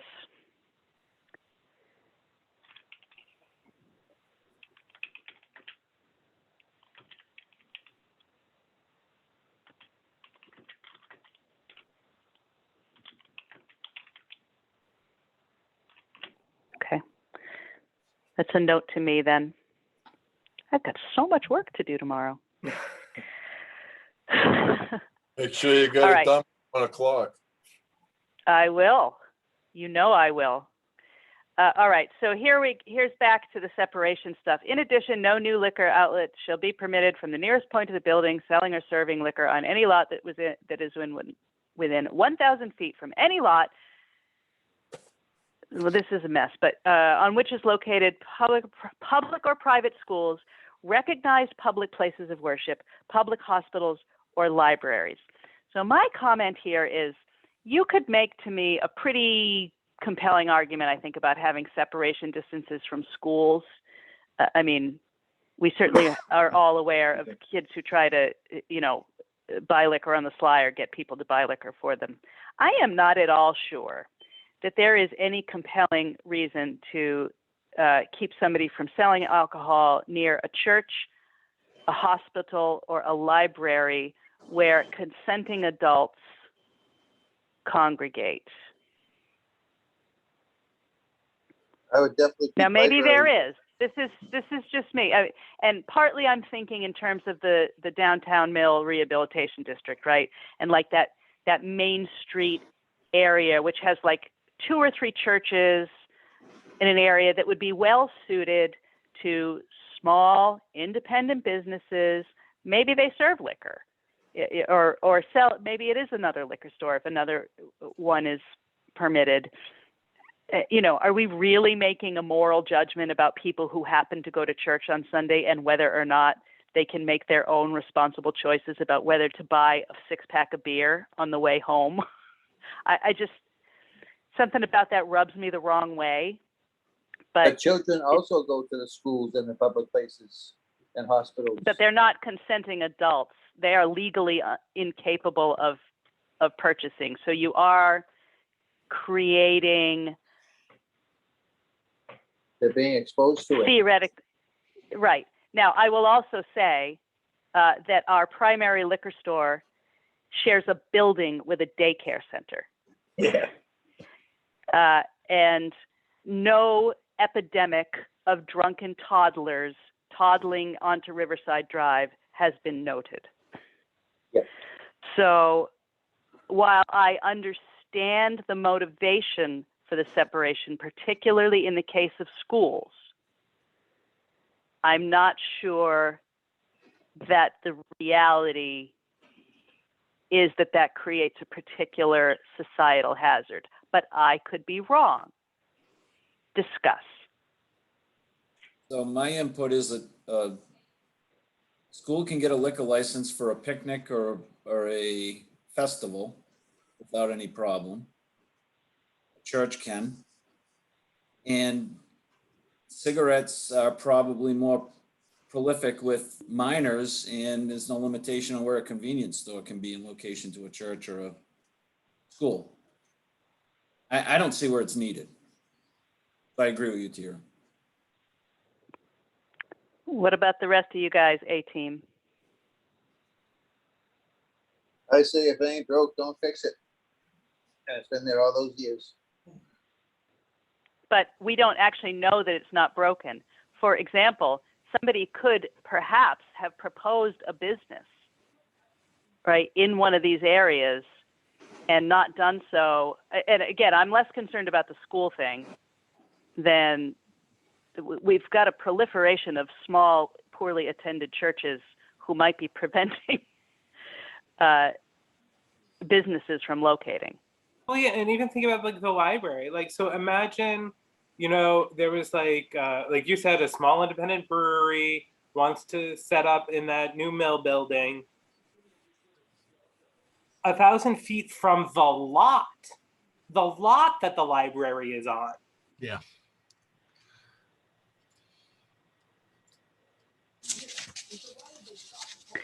Let me change the question. Does anybody feel strongly that we need this? I say strike it. I think you should keep the schools in the library. Anything else is not so much. I don't even think you should keep the library. I mean, I definitely don't think you should keep the library. But that's where kids go. Kids go to school. What's the difference? Well, I mean, especially in our town, if you want to say schools, they're all up on the hill there, away from everyone. But if we are talking about the influence to minors and they're being exposed to things, which I'm assuming why this was put in the first place, there's no difference between a library and a school because kids or students attend both of them. Yeah, I don't think a liquor store near the school or the library is what's determining whether or not a child, an under 21 individual decides to try alcohol. I agree. I think it should just be schools. You're talking dispensaries at this point also. Well, we're getting there. So we're not, right now we're only talking about liquor stores. No. Right, think- because they're I'm separate right sorry. now. I just think they should both be treated the same. Okay, so this is how I'm going to present it. I'm going to show this as a strike through, but not strike it. Because remember, on Monday, what you're doing is you're accepting the suggestions to move to public hearing, and the commission, presumably the full commission, may then further discuss what is presented. So these meetings create the suggestions. Right. The suggestions are what are being presented at the regular meeting for acceptance for public hearing, for public comment, and further discussion by the commission. Yep. So if I show this as a strike through, it indicates we are considering striking it, but we haven't just purged it based on this consensus. Does that work for you, Mike? Works for me, yes. Works for me. Okay. All right. Let's see. PDC does reduce or eliminate some of the separation requirements. This would have to change in relation. We kept 1,500, so that's okay. I don't even know what all that. I think that this is probably ends up okay. Let me just. Having such trouble focusing. The 1,500 feet distance requirement between liquor outlets is set forth in 5A, Section 7B2, which is now just retail, shall not apply to a package store liquor outlet located in a shopping center, provided that such shopping center shall contain not less than 75,000 square feet of floor space. I have a feeling like this was something in specific response to either legislation or a specific set of circumstances. Further provided that each such shopping center shall be limited to not more than one package store liquor outlet. Okay, still we're just talking about retail sales. A package store liquor outlet shall be defined as set forth in Section 30-20 of the State Liquor Control Act and shall be limited for the retail sale of alcohol liquor for off-premises consumption. All right, so this is what might be different. The 1,000-foot distance requirements for public or private schools, recognized places of worship, blah, blah, blah, blah, blah, shall be fully applicable to such package store, liquor outlets, and shopping centers. Okay, so I'll do the same thing here. A suggested strike through, assuming that we carry that. Okay, all right, so that's the proposed changes to the section on alcohol. C, adult use cannabis. Spark up, Sparkies. Okay. This is a note to myself to check with Rich on the citation because this was in the legal memo, but I don't think this is still correct. Cannabis, cannabis products, cannabis paraphernalia, and cannabis establishment shall be defined according to blah, whatever the correct citation is. The number of cannabis establishments permitted in the town shall be as determined based on population by the Connecticut Department of Consumer Protection, DCP. I don't think that's controversial, and we don't really have a choice anyway. No non-medical cannabis facility or microcultivator shall be permitted within 1,000 feet from any public or private school. Again, that's assuming that we are consistent with the alcohol, but in this case, I do think it is slightly separate.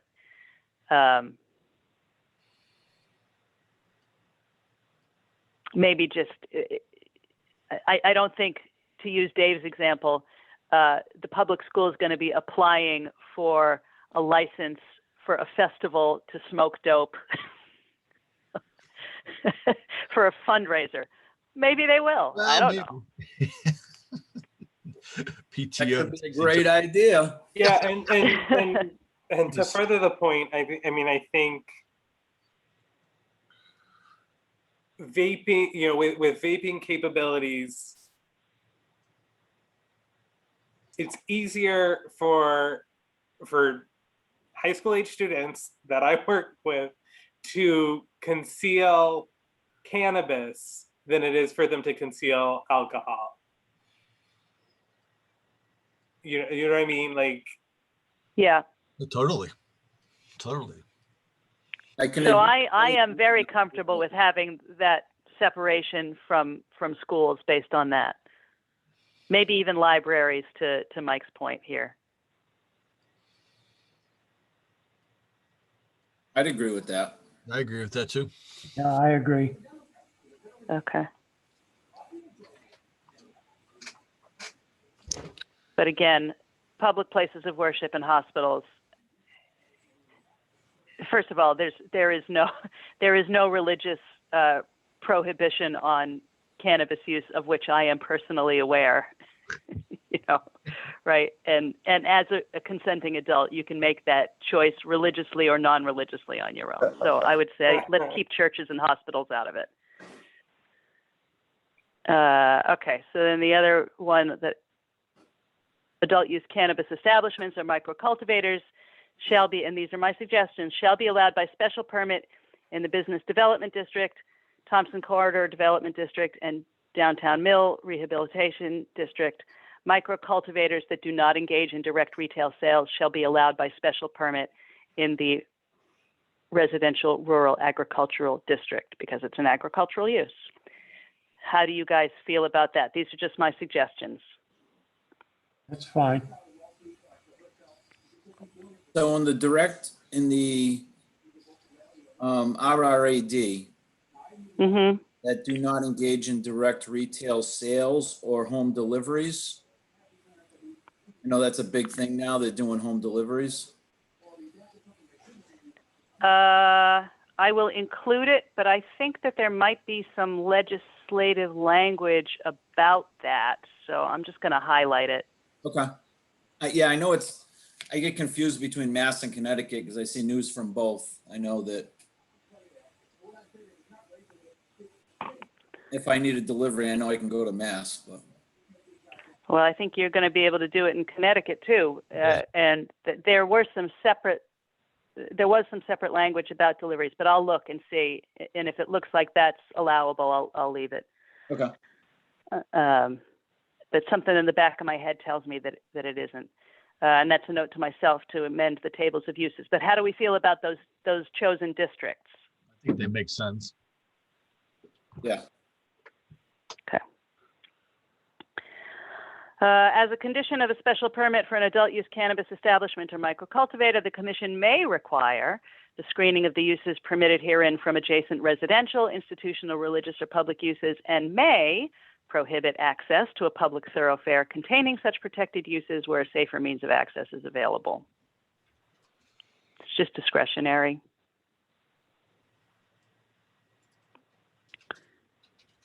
So Open. I know in Massachusetts, they were, and this might be, because Massachusetts was early on, they had to limit parking and they were doing shuttle buses and. That's right. I don't know if Thompson is going to be running shuttle buses from the Speedway down to the Mill District, but we might want to just maybe put something in there about under the special permit parking considerations, maybe it's not this section, but I think it's something we should consider. Yeah, Dave's getting MVP of tonight's meeting. He's coming through with all. Oh yeah. Alcohol and Cannabis use. That's good. Perfect. My extracurricular and shooting. We get all the good topics. We get all the fun. This is an content right? about Triple whammy. Parking, shuttles. I think you are fundamentally right, though, Dave. When Massachusetts did it, they were like the first. I would be skeptical that anybody's going to need that kind of intensive attention at this point because they're everywhere. Yeah, I mean, they are everywhere. I remember the but one. I'll check the language. The Worcester one opened up, and that's where the shuttling was happening. Well, they were doing it in Oh, and the one in Northampton too. Oxford had it. Oxford, they were parking at the old Morse Lumber Company and shuttling them, down the street. But Leicester, they were shown. But anyways, and I know they security guards too. They have a lot of security guards. Even the small one in Northampton that they just opened up, they have security guards at it because it's a cash business. Oh, right. Yeah. I'm just thinking the special permit, there's a lot to consider in that special permit than, and like I said, maybe it doesn't go here, but there's a lot to that use. Okay. Yeah. I'll check that memo tomorrow then. And then it's the simple one here. Public smoking or vaping of cannabis products is prohibited at food and beverage establishments, including outdoor seating areas. I thought that was fairly common sense, which leads to our next proposed new section, Article 5A, Section 9, food and beverage service establishments, outdoor seating areas, because this was specifically addressed in the new legislative language. A couple things off the side. In the table of uses, outdoor seating areas was inadvertently left off of the Thompson Common Village District. Also, the language construction is not consistent. Well, that's just a matter of changing it. I think in some places it says outdoor seating cafes, in some places it says outdoor seating areas, so just make it consistent and add it in for the Thompson comment. Comment per Alvin, why are restaurants and therefore outdoor seating excluded in the other districts? My response was that it was a compromise for the members who wanted to preserve separation of residential and non-residential uses in those districts. Essentially, we're talking about the RRAD and the Lake District, unless I'm mistaken.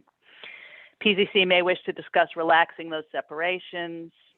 Restaurants could be a special permit use within the RRAD and Lake District if a higher level of scrutiny is desired, but you still wanted to have them. So we can talk about that. Let's go through this, and then we'll talk about that topic if you want to expand that. In districts where outdoor seating for food and beverage service establishments is an allowable use, Thompson Common Village District, Business Development District, Thompson Corridor Development District, DMRD, the following standards apply. Any outdoor seating area shall be clearly defined by some physical partition, including but not limited to permanent enclosure such as fencing or knee walls, or temporary seasonal enclosure by means of planters or other movable barriers. Any lighting of outdoor seating areas shall be configured so that all fixtures are downcast and illumination is contained entirely within the seating area. Lighting shall not be permitted that creates glare for adjoining residential properties or vehicular travel rights of way. Where outdoor amplified sound is proposed for an outdoor seating area, example, live or recorded music performance, such amplified sound shall only take place between the hours of 11 a.m. and 10 p.m. In areas where residential properties directly abut the food and service establishment, hours shall be limited to between 11 a.m. and 9:30 p.m. All amplification devices, speakers, etc., shall be directed to contain the sound within the outdoor seating area to the greatest extent possible. Where outdoor seating is proposed in an area normally reserved for parking spaces, the following additional standards apply. For a parking area under the same ownership as the food and beverage service establishment, any amount of the parking area may be used with the exception of required handicap parking spaces, bicycle parking, EV charging stations, or spaces otherwise reserved for specific uses. Examples, deeded parking spaces for rental units or offices in a multi-use development. For a parking area not under the same ownership as the food and beverage establishment, a signed notarized letter from the owner of the parking area expressly giving permission for the use of the area for outdoor seating shall accompany the application.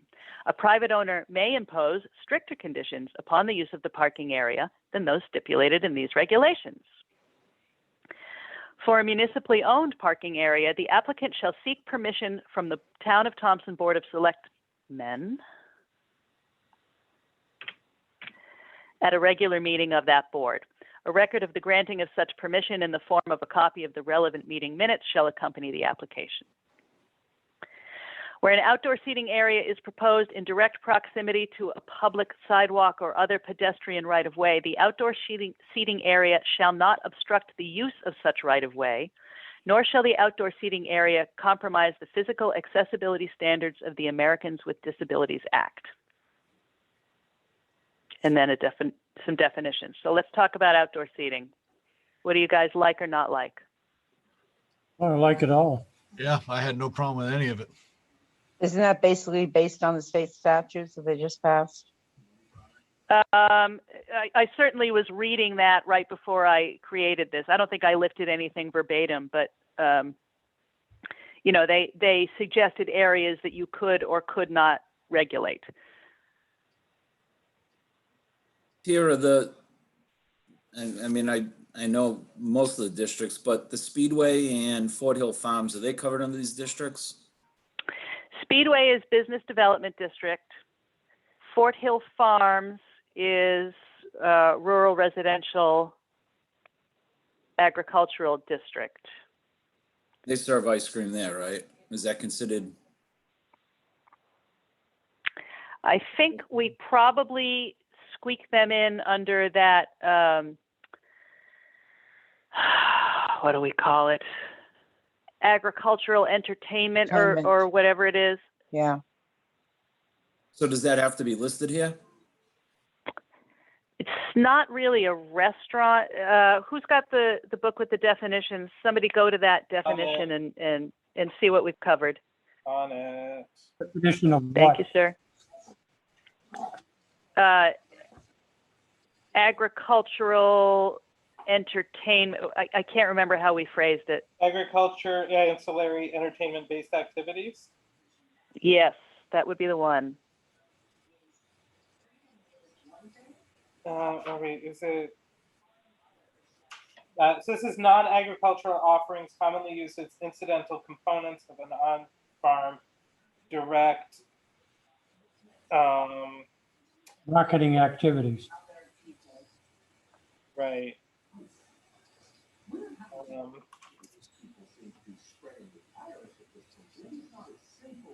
I'm not against them. I just want to make sure they're covered I under think this this. is a.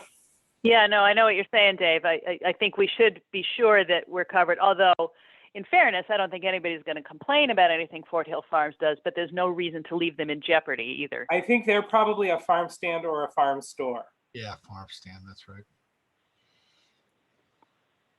Okay. Yeah, because it's their own ice cream product, right? Correct. They're Farmers Cow Collective. So I think they are probably covered for that. What they would not be covered for currently is if they wanted to open a restaurant.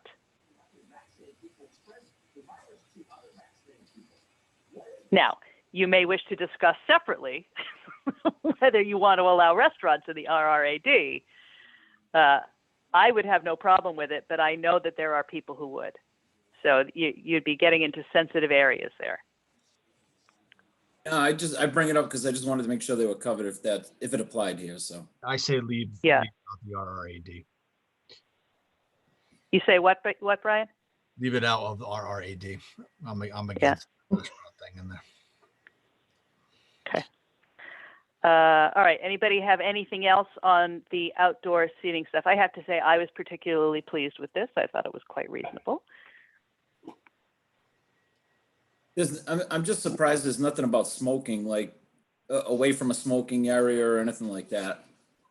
Well, that's already prohibited, right? Yeah. You can't smoke outside in a restaurant Yeah, that's state seating law. area. Yeah, no, just where it's proposed as in relation to a smoking area. I'm not following you, Dave. You lost me. Where the Like if I'm taking a smoke break in proximity to where the outdoor seating area is. exactly, yeah. Oh. But that diving too deep. I'm fine. Okay. Everything written. Yeah. good to me. Okay. I want everyone to be happy. And then the consensus is that we don't want to go back and revisit the RRAD and Lake District for restaurants, or is that just Brian's consensus? No, I agree. I agree. Yep. Okay. See, we just like each other so much. By the way, we're within a page of the end, and it's almost 9. We have done yeoman's work, gentlemen and ladies. Okay, so add to definitions, and we have 2 alternates here. Top one is mine, bottom one are Alvin's suggestions. My suggestion is add to definitions food and beverage service establishment. Any facility where food and or beverages are sold to the public as a principal or accessory use. Examples of food and beverage service establishments include, but are not limited to, restaurants, banquet halls, event facilities, diners, cafes, coffee houses, bars, taverns. Breweries, microbreweries, and craft distilleries are not included in this definition as they are subject to separate provisions under these regulations. Food trucks are not included in this definition, but are considered a temporary use under the jurisdiction of the fire marshal. Here's Alvin's alternatives. Restaurant, a licensed food service establishment as allowed in the following zones, although we call them districts. Put LD in there. RAD. Oh, yeah, and this is strike. Well, Alvin, I know, was one who thought we should include, not limit the uses, but starting again. Restaurant, a licensed food service establishment as allowed in the following districts: TCVD, BDD, TCDD, DMRD. Subject to conditions in each district. Included with food service establishments such as an event facility, stationary food trucks, taverns, hotels, and outdoor dinings. So Alvin differs in that he would consider a stationary food truck a food and beverage service establishment regulated by the commission. Outdoor dining, a licensed food service, I think that should be as an accessory use to a food establishment. Outdoor dining seating area shall be no greater than 50% of the interior seating, inclusive with 30% of the bar seating. Any outdoor dining stationary illumination fixture shall be downcast. Height of fixture not greater than 7 feet. Signage or advertisement information shall be tabletop only.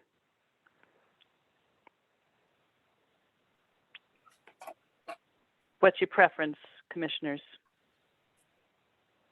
I like having the outdoor dining defined, my opinion.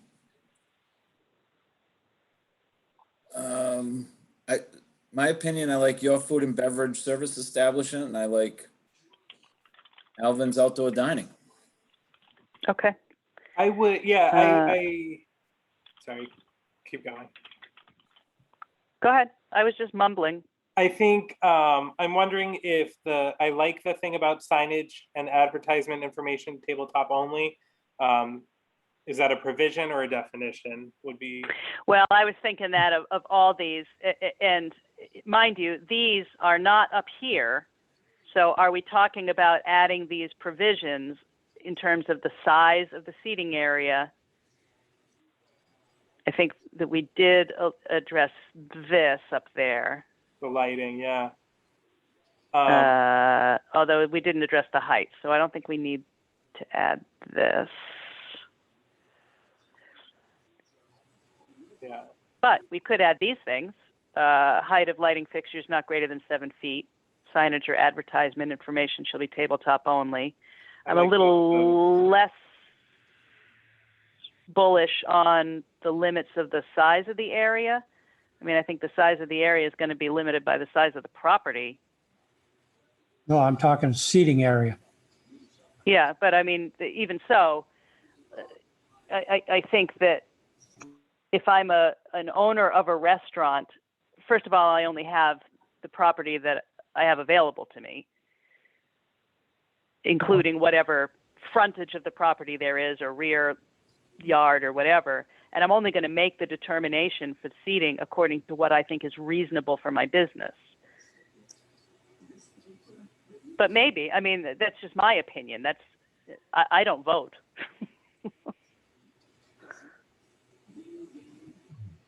What happens if it's all outdoor seating? Where's their kitchen? Should be no greater than 50% of the interior seating. I was just making something up. Maybe they didn't have any indoor seating.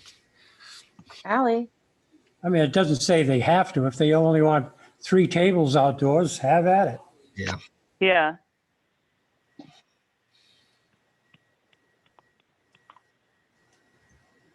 And the reason I shrunk the bar seating, because it's a much smaller area.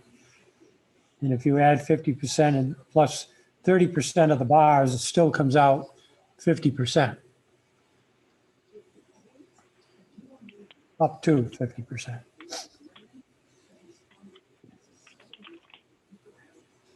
Right, so, yeah, so like something like Deary Brothers. Yeah, they're all outdoor. Right. Yeah. Yes. There's something that's got all outdoor seating, or nearly all. So according to that provision, a Deary Brothers Would have would zero have trouble. outdoor tables. Yeah. Well, yeah, but in Alvin's definition, it's a accessory to a food establishment. So Alvin, I'm thinking you meant that the restaurant has indoor seating. as opposed to Exactly. Dairy In other Brothers. words, it's an established restaurant. Yeah, Yeah, so I just need to work on that, I think, a little bit. I like the limitations because if you know, without mentioning any names, I mean, you have restaurants where they could get public parking and increase the outdoor seating capacity to more than what they have indoor. Right. You have, I mean, then you have restroom limitations, you have a whole host of, Yeah, I agree. I think it makes sense to have those as a provision for sure. yeah. Yeah, I don't object in terms of, as we're thinking of a conventional restaurant that has an interior and also has whatever, a patio, a yard, temporary seasonal seating in a frontage area. But let's go to that example of Deary Brothers. I mean, Deary Brothers serves food. It's not on a farm. It is an eating establishment. It is permanent. They have 100% outdoor seating. So how do we differentiate them? How do we make sure that if somebody wants to open some charming little equivalent, Yeah. that they're able to? How's Bogey's permitted now? Bogey's is that exact Dairy Brothers footprint. Yep. Of Unless course, they would be grandfathered in because they already exist. But to your point, yeah, what if we have another one that wants to set up somewhere in Quinnebog? Well, that's why we have regulations. Right. So what we're discussing now with this definition doesn't make accommodations for that. So what's the accommodation? Or do we not want to make an accommodation? I mean, I suspect that we do, right? Because here we are, somebody already brought it up. Deary Brothers does a boom in business. So does Bogey's. They are desirable neighborhood businesses. But I'm just thinking, how is Bogey's permitted now? I mean, that might be what we base the next one on. Is it a sublet of the Speedway or is it a standalone business? Is it seasonal? Because Dairy Brothers is seasonal. And Bogey's is too. There you go. Why don't we just say if 50% of interior seating and then put in parentheses, unless the outdoor dining is 100%. What word am I looking for? I know where you're headed, I think. Add a provision for seasonal.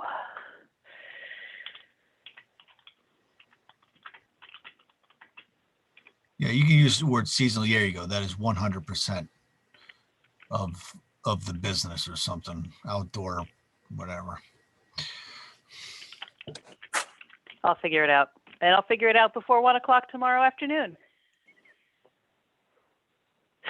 How do you like them apples? Long as there's a That's it, delicious. guys. Okay, I have something I need to bring up, and I know it's very short notice, but I only heard about it today. That's okay, Mike. Shoot. All right, we've been talking all this time about lighting being downcast and everything else and not bothering the adjoining yards and neighbors or having headlights shoot into somebody else's yard. What, if any, regulations are out there about security cameras or game cameras, whatever you want to call them, out in the fields, recording other people's activities in their yards? Because now you are losing the privacy of your own yard if somebody is videotaping activities going on. You know what I mean? Like let's say somebody has a door camera, whatever they call those things, okay? A security camera. and it's shining into my pool. And they look at this every night. Are they now not looking at me? Because my backyard is, to me, my domain. It's not a private way. I mean, not a public way.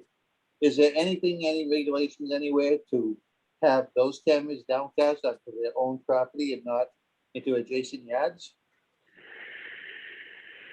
Because this is It's an gonna be happening interesting more and more, question, Mike.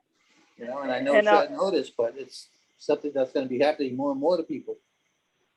Yeah, it's an interesting question for a number of reasons.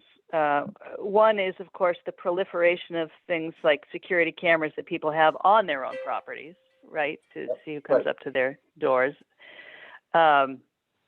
Another, from the perspective of the commission, is that you guys actually rely on people who make complaints standing not on the neighbor's property to, you know, tape a violation, but on their own property or on the public right of way to record evidence of violations.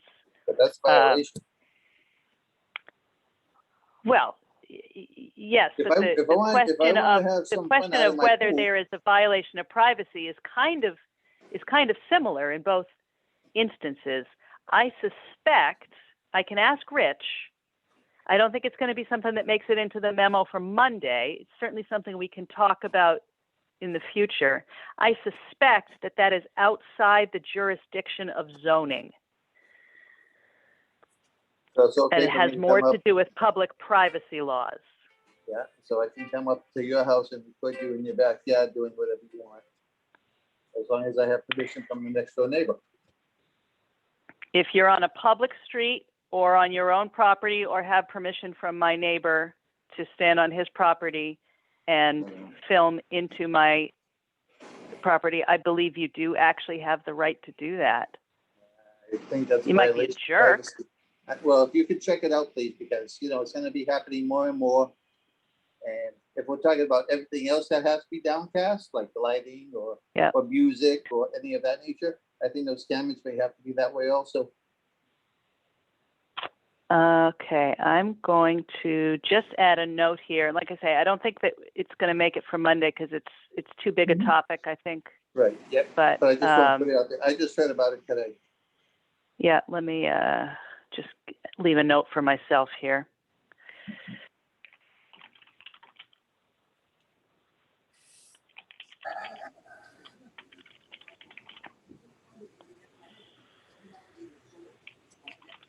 I could see if a public road or whatever, like the frontage.